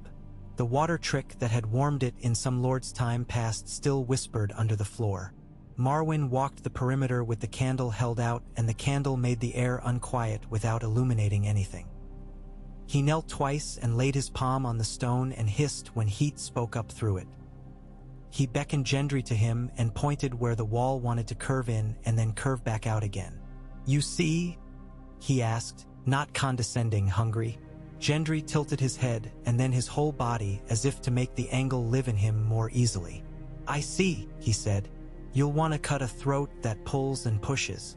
You'll want a mouth that makes the dragon want to breathe at it because he likes the way it tastes when he does." Marwyn's laugh rattled. "A dragon," he said. "And a bath." They cut. Men with picks and bars and a sense of what stone is willing to do went at the old wall as if the wall had offended them, and then, as the shape revealed itself, as if the wall had apologized and been forgiven. They cut a low throat from the far vent and fluted it like the inside of a shell. They widened the drain and made a cradle in it for something that would be hot later and was only stone now. They set the old iron tongue from a kitchen oven as a lip where the breath would gather before being thrust in. Gendry set his pan on 3 stones as he always did and laid fragments of the broken Valyrian in it as if he were laying spider silk. He did not heat them. He simply let them lie there while the room decided whether it was ready to remember what it had been in another life. Regal came to the mouth of the tunnel and peered in the way a horse peeks through a stable door in the first hour. His eyes have still not made an agreement with the dark. He breathed in. The steam ran through the new throat and into his muzzle, and he snorted like a bull in summer dust. He breathed out, soft. The breath went along the fluting and set up a hum so low that men's teeth itched. The iron lip warmed. Gendry panside. The fragments lay as if asleep and then, one by one, woke with a small stretch. "You talk," Gendry said to the room, admiring against his will. "You actually talk." "We do a crude sort of ventriloquy," Marwyn admitted. "We make a throat and then we tell the throat what it's for. The heat supplies the language. Keep it from any women who don't want it in their rooms," Jon said. "We'll live with our luck being different from theirs. Sansa will have men ready to make that true," he thought. He thought of her walking the corridors that had taught her how to move without a sound that might call a harm that ought not be called. He thought of the gods would not far away, of the old leaves that managed to be green when snow forgot to stop falling. He thought of the faces in the crypt. He did not go there. Men who have things to do cannot afford all their reverences at once. They began the work again, the better slower work. Valyrian fragments lay like words on a tongue. Steel weighted in billets that the Winterfell smiths had made under Gendry's baleful eye. Leather had been cut into long, patient strips and lay soaking in the tallow and ash and the secret pinch. Waxed linen thread had been braided by women whose fingers were cold and tired and had refused those adjectives the way a person refuses a bad nickname by never answering to it. The shafts leaned along the wall like saplings in a storm. The saplings would be the storm. A boy came with a message and nearly spilled it with his hurry. "From Barrowton," he said, eyes too wide, hands more sure than his eyes. "Sansa, read it." She put it down and picked up a pen. She made 3 marks on the ledger and then closed her eyes for the length of one long breath. "They counted," she said. "They came in the dusk and counted and then left a line that's made of nothing but bitter, and men say their feet taste it when they cross. One man stepped over and his toes were blue by morning and still attached by stubbornness and nothing else. The dead stood on one side and the living on the other, and each thought the other did the wrong thing by not beginning. The line will move," Jon said. "It wasn't drawn to be admired." "We can move first," Arya said, from the mouth of the unlucky bath. Hair damp at the temples from work she had set other men to do, herself forcing her body through it to remind the men that she was not merely a mouth. "We'll take 40 of the truth points, not all, and we'll go to that line and we'll lay our own 4 paces back from theirs, and we will stand until their line is not the line that matters. We will not lean our courage on one dragon. We will lean our courage on elbows." She looked at Jon and then did not, which is to say she was bracing herself to do the thing whether or not her brother agreed to call it wise. "I will go before dawn.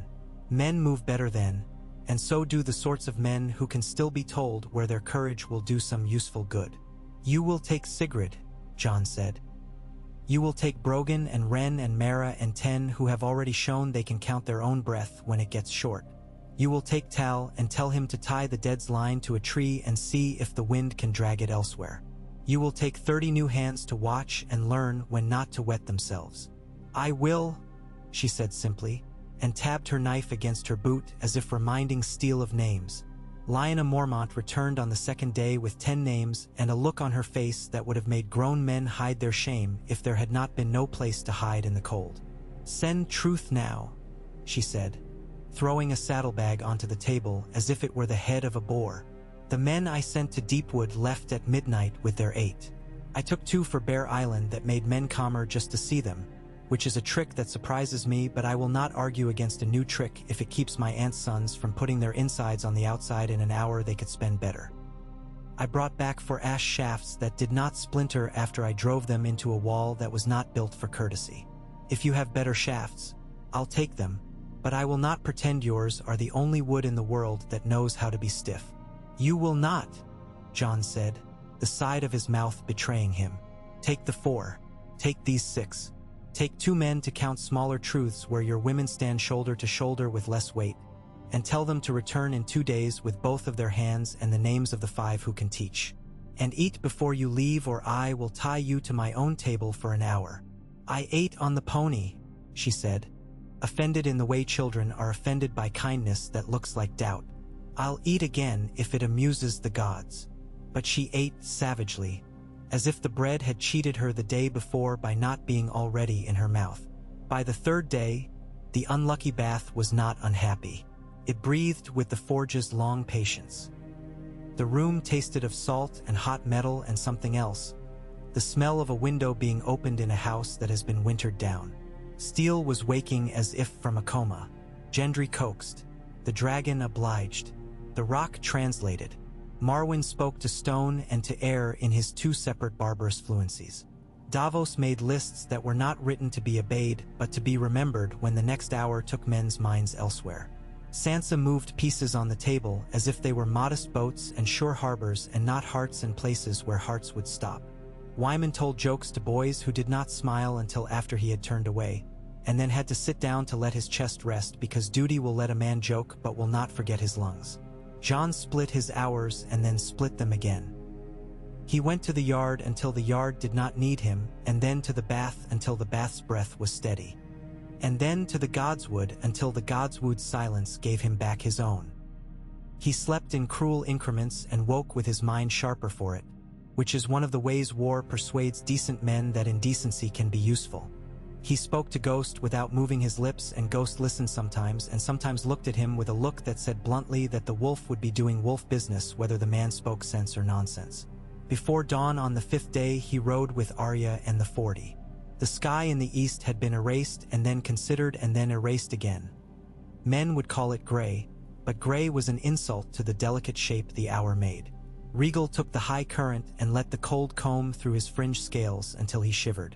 The road lay in a good mood. The fields lay in a bad one. The line lay where it had been sketched 2 nights before. You could not see it until you knew you were past it, and then your foot hurt in a place you had not thought of as having feeling before. Arya set the 44 paces back from that nothing. They did not put points down. They held them a finger's width above the crust. They did not move. The wind did. It needed the patience of fishermen. Mara had it. She breathed shallow and slow and let the air do the panicking and then settle. Brogan let his eyes unfocus until the blue stopped being blue and was merely a field that had to be crossed in time by something that had not made up its mind yet. Sigrid grew bored, and that boredom saved her, because a bored mind does not waste its tremors before they can be useful. Tal tied a knot in the air with his hands and then unknotted it, grinning to himself, and a boy next to him grinned back and forgot for a full minute that he had been on the verge of screaming. The dead came as if insulted by the silence. Not whites at first, the tall ones. They placed themselves with a precision that would have pleased an accountant. Jon felt a slow scald creep along his forearms under his sleeves. Not a heat's opposite, but the mind names all discomfort with a single word at first. He had Morn in his hands. He did not remember lifting it from the rack. He felt the way the point wanted to make lines in the air, and he did not let it. He made it wait. One of the figures stepped forward, and another, and between them a white came up out of the ground like a man who had been invited and had not known which door to use. It was clean because the cold had preserved it beyond what was decent. Its fingers were long and white, and its nails were fragments of mother of pearl. It looked bewildered, which is one of the horrors that makes men angrier than fear does. It stepped, and then it was running without having transitioned between those states. The cold does not bother with transitional phrases. Hold, Arya said needlessly, since the line did not move. Hold, now. They did not jab. They let the white come to give the point its own speed and then met it, not in the center of the chest but just under the breastbone, where a man learns he is not any longer arguing with the world about what is fair. Morn went in. There was no sound a man could assign to it. The body shuddered. The blue went out of its eyes very cleanly, as if someone had taken a needle and popped 2 bladders and let the color drain as a kindness. It fell. It did not rise. The tall ones did not tilt their heads. They were done with their experiment before it began. More came. The tall ones made space for them. The whites came in 1s and in 3s, and once in a 6 that made a mistake and tried to move like 6 live men would, shouldering one another, fighting to be the first to dinner. 6 points took them and the line flexed and held. The ash shafts bent and then remembered their shape and came back with dignity. The bindings did not creak. Gendry would have smiled if he had been there. Arya's mouth did not smile. Arya's mouth rearranged itself slightly so that she would not bite her cheek bloody. A white walker, the proper sort, tall and without shame, came then with a spear of its own. Not a spear, not quite, a length of something colorless and thin as a betrayal. It did not run. It ambled, which was uglier. It arrived at the line and set its point to a spear to test with the way men test pears in a market. The ash charred slightly where it kissed. The man holding it hissed but did not let the shaft disoblige him. The walker drew back amused. It extended its weapon toward Arya the way a knight extends a sword to another at the start of a dance that pretends to be about honor and has always been about murder.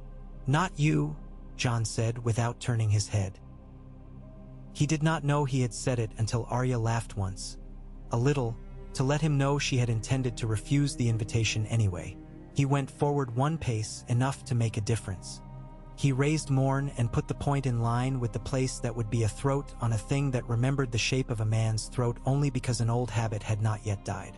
The walker considered. His head tilted. For 1 instant, Jon felt a kindness from it so profound that it made his eyes sting.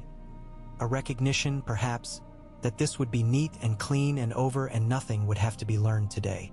He took that kindness by the neck and throttled it. He shifted his weight. The walker moved with the suddenness of a snake. So did Jon. The point met the length of ice, something with a small sound like 2 fingernails clicking against a glass. Then it slid along, came past and found a rib. There is a feeling a spear gives you when it goes through flesh, and there is a feeling when it goes through wood, and there is a feeling when it goes through nothing men have words for. Jon felt the third feeling. It was like being corrected by a teacher you love who has finally become bored with your misunderstanding and shows you, instead, in silence with the pen. The spear point entered. For a half heartbeat, nothing. Then blue let go blue. The walker came apart like a spilled basket of icicles, quietly, all at once, without theatrics, as if death, for it, were the least interesting thing that had ever happened and did not deserve drama. The wind went flat. The tall ones made a shape with their hands, the shape you make when you are done with a sum and ready to show your slate to your master. Then they were not there. The whites that still moved put their hands on their own faces with a puzzled, very human gesture, and then put their hands down and lay down and became simple again, which is to say nothing you had to think about. No one cheered. They were not that sort of men. Mara looked at the point of her spear as if it might have had a small history with her she had not suspected. Brogan grunted and found his breath again and then put it away in case it was needed later. Sigrid sniffed and wiped her nose on the back of her glove and muttered that she would have liked one of the tall ones to stay long enough to be rude to. Arya rolled her shoulders and let them remember that they were shoulders and not knives. Tal looked at his hands and then did not. "Now we step over," Jon said, and did. He did not feel the lines bite. He had expected something theatrical and was almost disappointed. The cold was colder there. That was all. It lay like a law. He did not argue with it. He marked a line with his point 4 paces beyond the first and set his heel on it and turned so the line lay behind him and he could see his men and the not men and the wind. "We will not stand here all day," he said, though he wanted to. "We will come back. We will come back with more and with worse tempers. For now, we go home and make luck for men who are not here." They did not lose a man. That, too, was a gift they did not trust. They brought a walker's shard in a wrapping of leather, touching it as little as possible, and it melted in the leather and worried the leather into a new kind of thing, a gray thing that would not take a stitch and would not burn. Gendry squinted at it as if it had insulted the queen.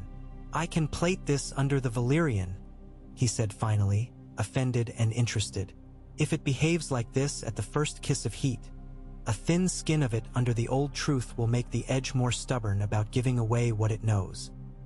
"I thought heat was its enemy," Davos said, prodding the stuff with a stick and satisfied when the stick took no harm. "An enemy teaches you better than a friend," Gendry said. "You just have to know when to stop asking questions." Jon wrote to the mountain clans with a hand that did not like writing and wrote well anyway when forced. To the Norreys and the Wools, to Burley and not to Crowell. He told them not to break their bones coming down yet. He told them to send ashen men who could move their feet without counting and boys who could count without moving their mouths and old women who remembered, in their hands, the way weight travels along a shaft and wants to be met and not resisted. He told them to send stories too, the ones their fathers told them about lines drawn in snow and how long those lines lasted and how to make them last longer. He did not request. He assumed, and his assuming was itself a kindness because it gave the clans the courtesy of assuming them into the north that needed them. At night, when the unlucky bath exhaled and men's faces were pinked with work and women had oil in the beds of their nails that soap would not lift, Jon went to the Godswood. The heart tree watched him. It had always made a man feel watched. Now it felt like watching. The pool was not frozen. The hot water under the earth made sure of that, and steam rose like prayers men might have meant to say if they had not had work. Jon sat with his back against the tree and laid Longclaw across his knees and then, without guilt, set the sword aside and laid a spear across instead. He let his head go back until the bark kissed his skull. Ghost came and put his chin on Jon's boot. "What is this hour?" Jon asked the tree, as if the tree were a man who would answer in words. It did not answer in words. It let him listen to the yards, to the tunnels, to the slow tick of frost building along the edge of a gutter and then falling with a tinkle. It let him hear Regal's breath, not the breath of an hour or a fight, but the deep bellows that fill the chest when a creature sleeps knowing it can wake to a task it understands. He listened until his jaw unclenched and then until it clenched again, which is the only honest way to end a prayer. When he woke 2 hours later with his chin on his chest and the spear still across his thighs, Ghost had shifted and lay with his flank against Jon's shin as if to warm it. The wolf's ears pricked not toward the yard or the tunnels or the road but toward the east. Jon lifted his head. The air was not different. It was exactly the same. That is one way men know something has changed. A runner came with the gray in his mouth. "From last hearth," he said. "From Umber men. The blue wind took a cousin and left an aunt. They say they held a line one night and then in the morning found it had moved itself back a pace without permission. They stepped forward. It retreated. It is a child," he said, bewildered at his own metaphor, "who wants you to chase it until supper. They want to know if they should. Tell them to make its game cost it," Jon said. "Tell them to take 3 steps where it took 1 twice a day, not at the same hour. Tell them to put their men who do not talk too much in front and those who talk too much behind to take notes." The runner blinked, nodded, ran. "Between," Marwyn said behind him, sitting down on the root as if the tree had grown a bench for him once he finally agreed to come at all. "Between hours as well as places. Tell me something I don't know," Jon said, and was shocked by his own rudeness and not ashamed of it. "Tell me which hour will crack." "The hour that believes itself safe," Marwyn said promptly, no offense felt because none had been given. "But you know that, so I'll tell you another thing. When a line moves itself, it is not a line. It is a breath. You cannot nail a breath to a wall. You can only breathe more steadily than the thing that thinks it invented breathing. That is not my knowledge. That is the trees." He put his palm against the bark. It looked like a child patting a hound. "If we were fools," he said mildly, "we would call this magic, and then I would feel obliged to say something ugly about the word. We are not fools. We will call it keeping pace." Jon nodded. The word felt good in his mouth. "Keep pace," he repeated. He rose. He put the spear aside. He had learned to take the point out of conversations when he was not using it. It was one of the mercies he knew how to give. "We'll go to the barrows again tonight," We'll go to Last Hearth the day after. We'll lay our lines and let them breathe. We'll teach men not to chase something that wants to be chased, but to step so the thing has to decide whether it wants to be touched.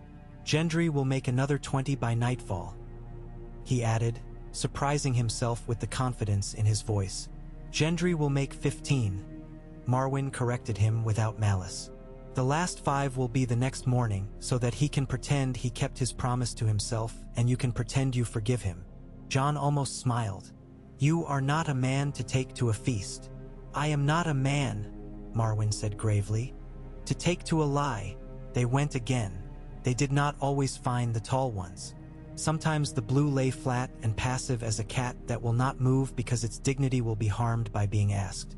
Sometimes they found whites who had been ill-used by their first deaths and were resentful and messy, which made men messier. The new points taught men economy. Sometimes the wind went around them and set up a camp half a mile away and sulked, and Arya had to fight the urge to go and reason with it with a knife. Sometimes Regal went with them and sometimes he did not. When he came, the blue thickened without daring to gather itself, and the tall ones were few, and the line did not try tricks because tricks are wasted on eyes that live without lids. When he did not come, the lines breathed more, and Jon learned their breathing like a woman learns her child's and sleeps with one ear in the sound. He began to send the spearheads not one by one and not by tens but by logic. For to a place that had 2 men who did not like each other but worked well standing beside each other in a line. 2 to a village with a boy who counted out loud and a woman who could make him stop without shaming him. 6 to a keep that had too much pride and needed something better to be proud of than a wall that had not been tested for 20 winters. 3 to a ferry he meant to hold when the river froze and pretended it would never thaw again. He wrote names on a skin with charcoal, not of places but of hands. The dead did not come. The dead came. The dead watched. The dead did not watch. That was the rhythm. There are songs that never resolve, and men learn to love them because resolution is an insult when the hour does not deserve it. The North learned to love work more than victory. It began to feel like a kind of victory. In the unlucky bath, the breath remembered itself enough that the work no longer felt like stealing. Gendry opened the cut billets, laid the thin truth along them, persuaded the old lines to take new ones like a plucked string takes another string's note and makes a chord. He made one blade that was a knife because a woman from the Barrows had come with a palm that could not close around a shaft without cramping in the cold, and she had said in a voice that did not apologize that she would work better if she had something she could lay along the seam of a jacket and open the old man inside. Gendry made the knife. It did not glint. It did not need to. Marwyn wrote nothing. He had given up writing. He watched the breath and sometimes said, "No," and sometimes said, "Yes," and twice said, "Careful," and once said a word in a language Jon did not know that seemed to make the room step closer to listen and then remember itself and step back with a blush. Davos counted food. Sansa counted everything else. Wyman made sure that men with strong backs bent them. Lyanna took her 10 to Bear Island and sent back 7, who did not like the thick shafts because they said the forest there made men who could not enjoy a heavy thing. Jon sent new ones that were thinner and told her not to pretend the wood bowed to Bear Islanders.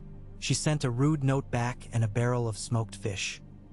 He ate 2 fish in the yard with his fingers and remembered boyhood with salt on his knuckles and laughed once with a noise that surprised the men around him into letting out a breath they had not realized they held.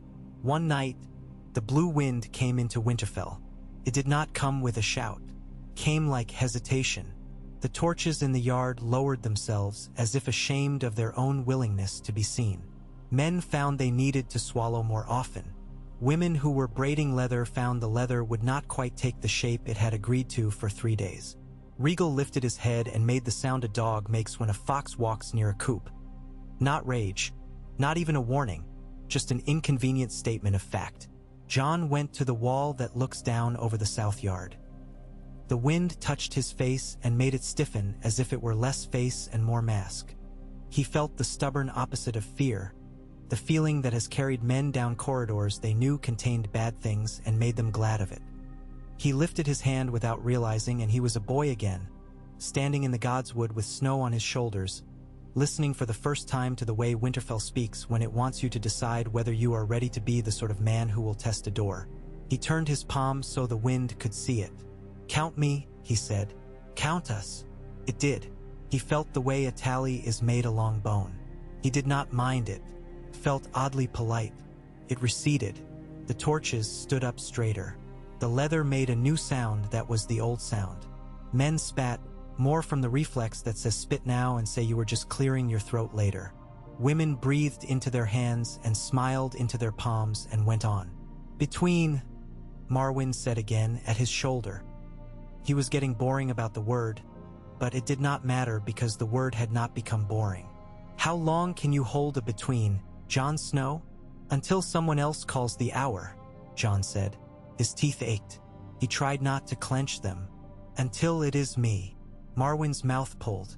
"You are a king in the way a man is a father who did not get to choose the day his child arrived," he said. "You will get to choose fewer of your hours than you want. But when you do get to choose, choose fiercely." He looked down at the yard. "Arya will be back at dawn. She will bring 3 more names, and one that will make you angry because it will be right and you will not want it to be." "She will," Jon said, trusting him because there are men whose predictions arrive neutral and become what you make of them instead of what the world insists. "And then a horn," Marwyn said. "Not ours. One you have not heard in some years. A deep, old thing. Not the sound itself, the idea of it. Someone will put that idea back into the air. You will want to be clever about it. You will fail, and we will go on anyway." "You are a terrible comfort," Jon said wryly. "I am a terrible many things," Marwyn agreed cheerfully. Arya returned with frost on her hair and the sort of brightness in her eyes that makes a man think of the way a knife lee. "Vs when it lives well." She had 3 names. She had a 4th. Jon frowned at it. He looked at her. She waited, patient in the particular patience of a sister who knows her brother has to admit a thing himself or he will not live with it even if she tells him. "Theon Greyjoy," he said. "He keeps his feet," she said, "and he looks where men aren't looking. He is not brave in the way that gets boys killed. He is brave in the way that gets men paid back." Jon nodded slow. "Send for him," he said, "but do not send a man who will shout his name in a yard. There's no sense in hurting a man with echoes." "She's teaching me to be kind," Arya told Marwyn in an aside that had no malice. "He will be useful," Marwyn said. "Useful men require kindness if they are to continue being useful." Theon came that evening in a cloak that was not warm enough and a face that had unlearned the trick of softness and then learned it again in other places. He stood in the unlucky bath and watched without taking a step closer than would be polite. He opened and closed his hands as if reminding them of their size. He did not ask for a spear. Jon did not offer him one. He gave him a place in the line that would be easy to fill if the man faltered and hard to forgive if he did not. "What do you want?" Jon asked him, not knowing until he spoke that the question had been in his mouth like a fish in a net. Theon considered so long that the silence became a living thing. "I want to stand still in an hour when men want to run," he said finally. "I do not want to be thanked for it. I do not want it to be a story. I want to stand still and then I want to stand still again." "You will," Jon said. "You will not be thanked. It will not be a story." He placed Theon in the line 2 mornings later, and the man stood still until Jon almost wept out of simple gratitude for a thing done almost without fault. The horn came 3 days after that. It did not come from the south or the north. It came from a memory. Men heard it and then looked at one another with a hurt child's fury because to be made to hear what you cannot hear is an insult to the ear. They went to the walls anyway. The dead did not come with it. The horn laid the idea of itself over the yard like frost on warm stone, and then lifted it again so men would be forced to decide whether they had imagined it. Regal hissed in a tone Jon had never heard before and would be glad never to hear again. "What does that say?" Davos asked with the pragmatic patience that has saved more ships than cleverness has. "It says someone wants to tell us that our lines and our breath and our lucky bath are all childish things and that a single sound can erase them," Marwyn said, quite unmoved. "It says a liar has remembered a true tool and decided to use it improperly.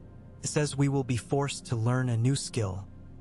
not laughing when a thing tries to frighten us with the wrong ghost. Where? John asked. Marwyn tilted his head. Barrowton, he said reluctantly. Or farther. The sound uses Barrowton to reach us. It will reach Last Hearth and White Harbor too at the same instant because it is a memory and not a sound. We will not chase it. We will lay our lines and breathe. If you are tempted to ride, do. Get it out of your legs. Take Ghost. Take the dragon if you must. Leave your temper with me. John did not ride. He sent Arya instead, which was cruel and necessary, because Arya knew how to let a noise pass through her without dragging her behind it. She rode with Sigrid and Theon and 2 boys who could not be taught not to smile and would therefore be useful in hours when the world tried to be solemn and needed to be insulted.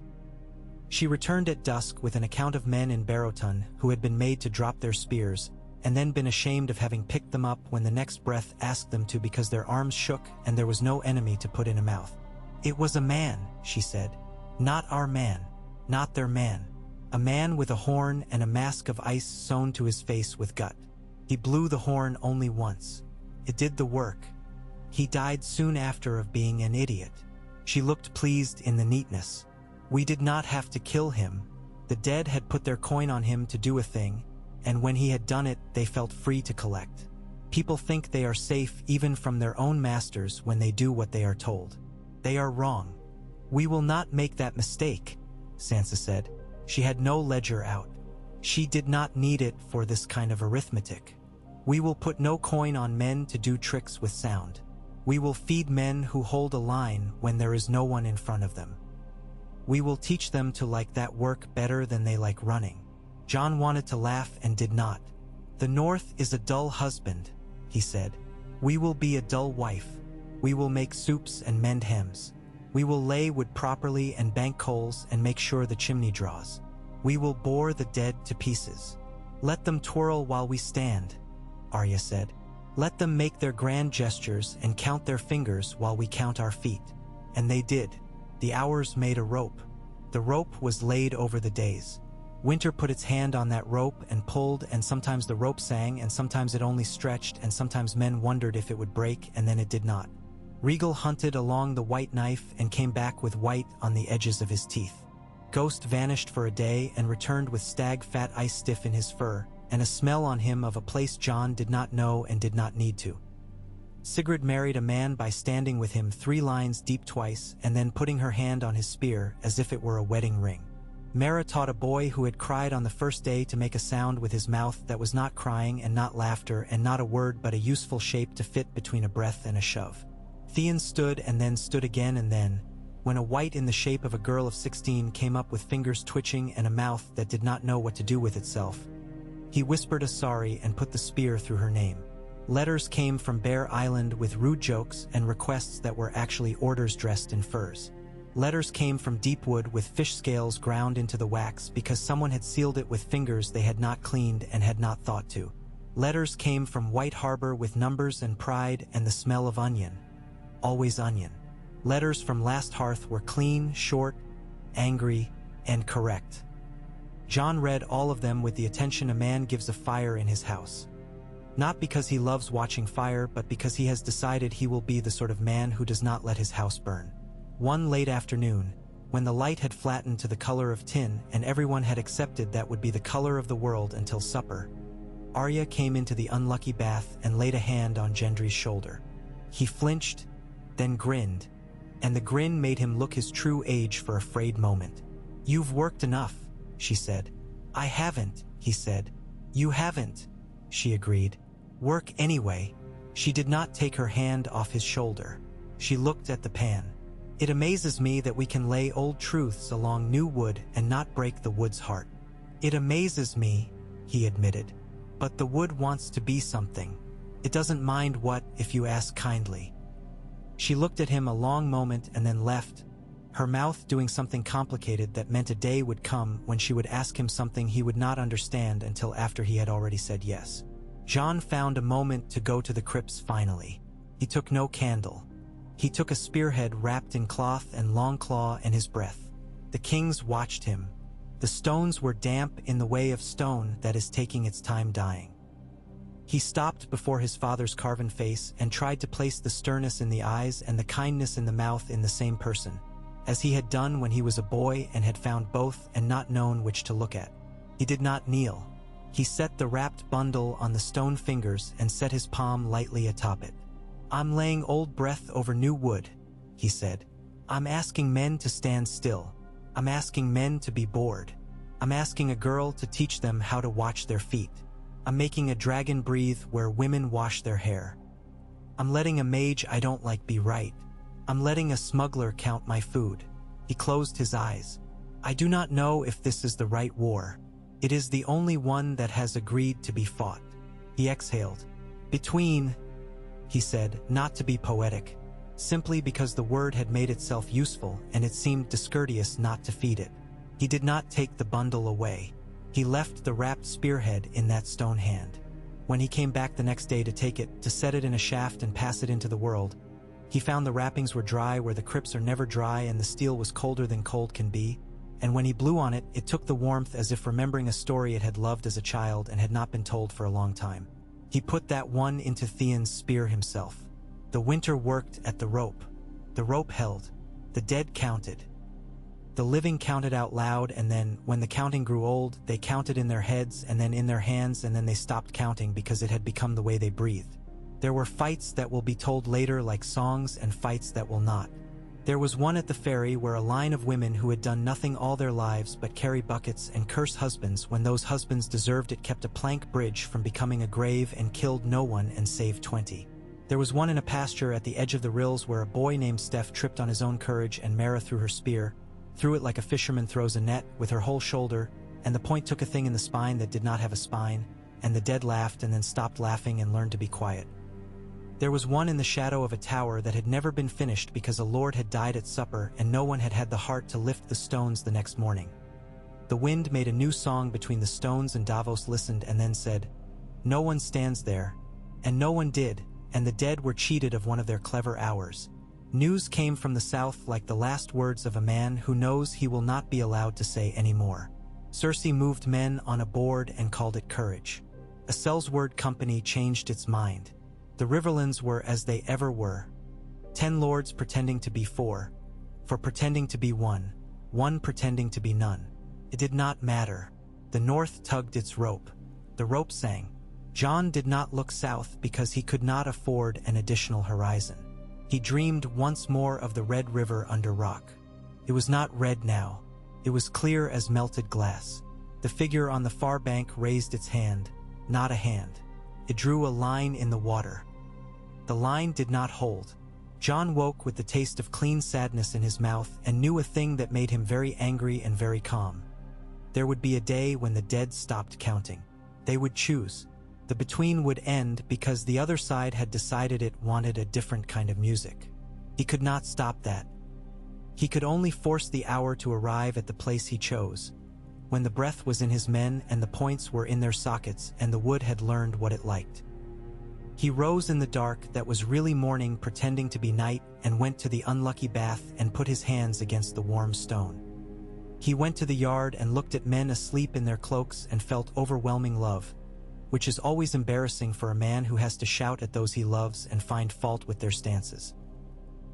He went to the wall and looked north and told himself 3 small lies in a row to see if any of them might turn out to be true if he inlaid them with more stubbornness than he had any right to expend. He went to the godswood and did not ask the tree to speak because some men you love you simply sit beside until you have to stand up again. When he stood, Ghost stood. When he walked, Ghost walked. When he called for Regal, the dragon came with a sigh like a sail filling. When he asked Sansa to take the Long Lake Road and make Barrowton into an uninteresting place where nothing exciting could happen without being forced to come back 3 times to apologize for the noise, she nodded once and made the face he had come to rely upon. When he told Arya to go to Last Hearth and make the line breathe like a heifer calving, slow and useful and terribly messy, she grinned without showing her teeth and left him a small knife under his bowl for luck. When he asked Theon to stand not in the place where he would be heroic, but in the place where that heroism could not ruin the hour by insisting on a song, Theon said thank you, which surprised them both. They set the day without saying they had. Men feel when a bet has been placed. They begin to take on a certain private reverence for their own toes and the simple fact that they will have to move forward when told and not move when everything in them is singing that they should. It was like that now. The North gathered itself. The dead did whatever the dead do when they are not performing for the living. Regal went to the sky, and the sky took him and made him small and then large again, which is to say the dragon belonged and did not belong, and that is the only honest way to belong to a sky.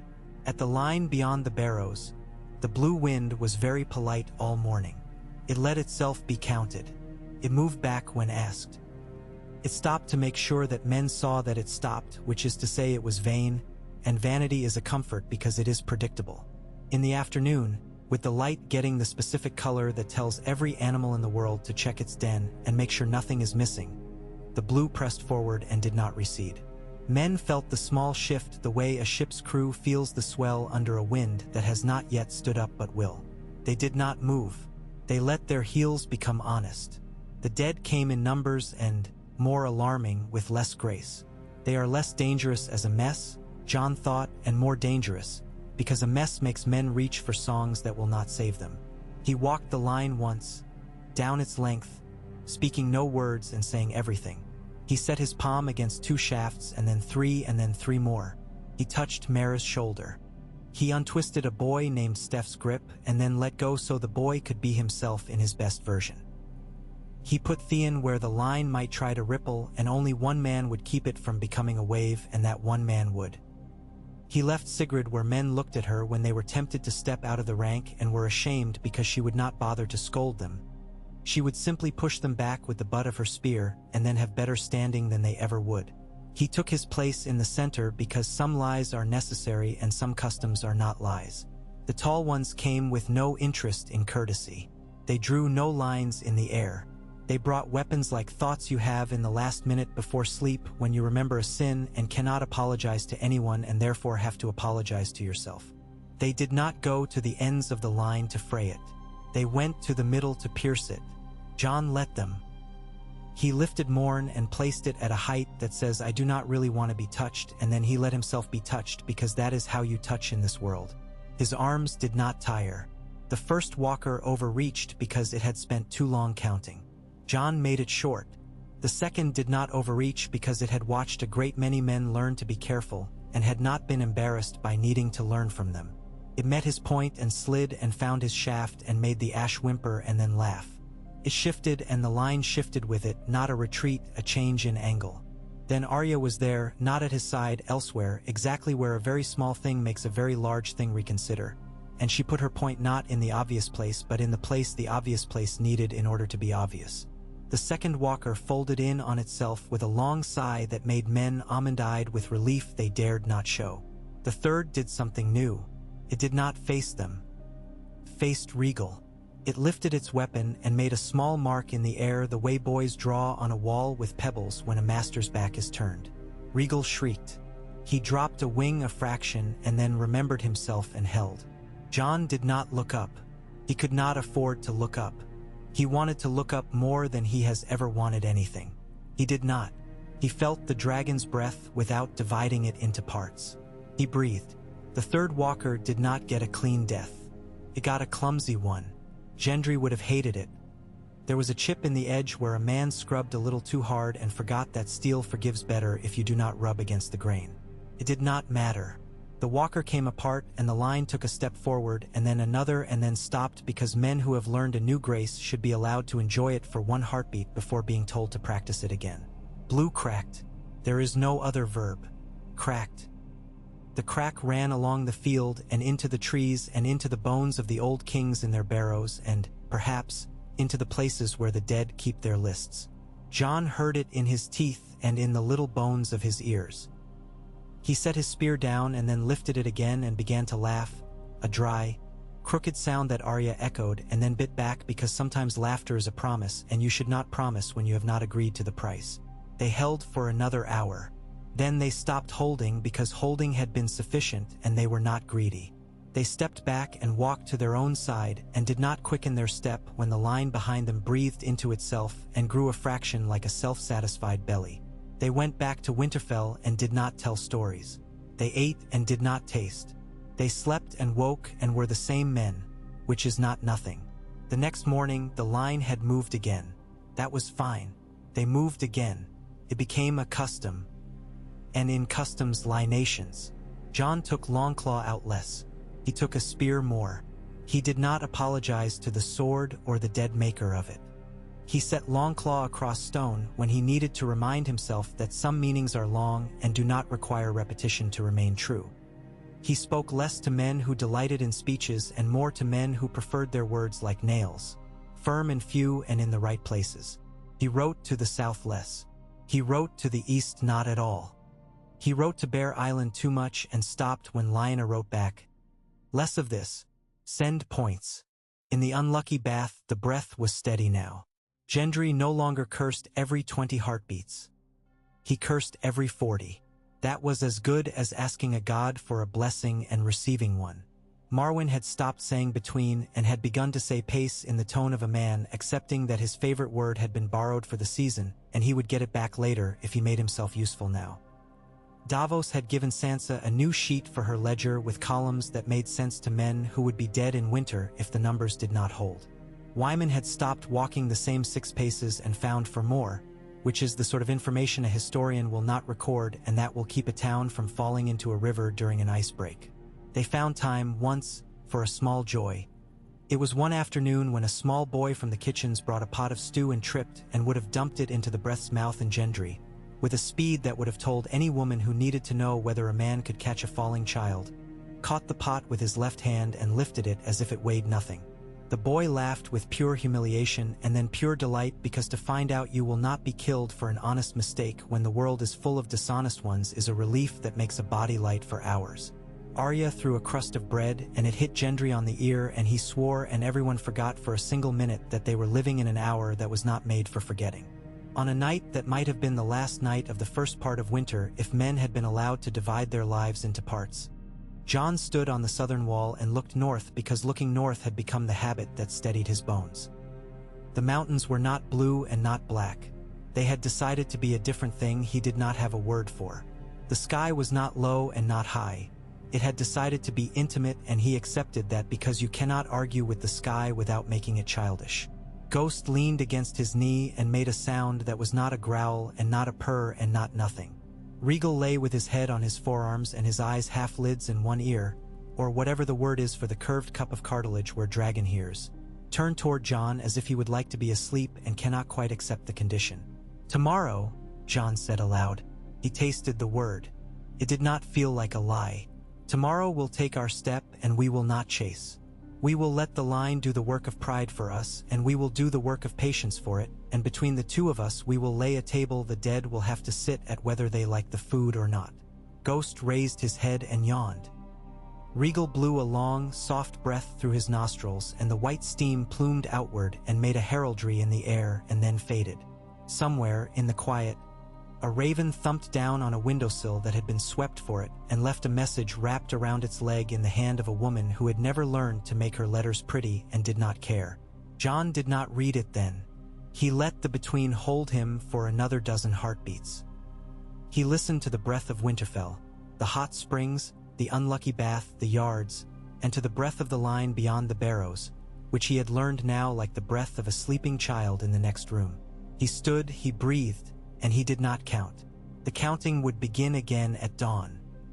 For that hour, his chest did his work for him, and the north inhaled and exhaled, and the dead, somewhere, did the same because they could not help it, because breath is not life and life is not breath, and yet somehow the two had conspired to make a world worth the trouble of shivering.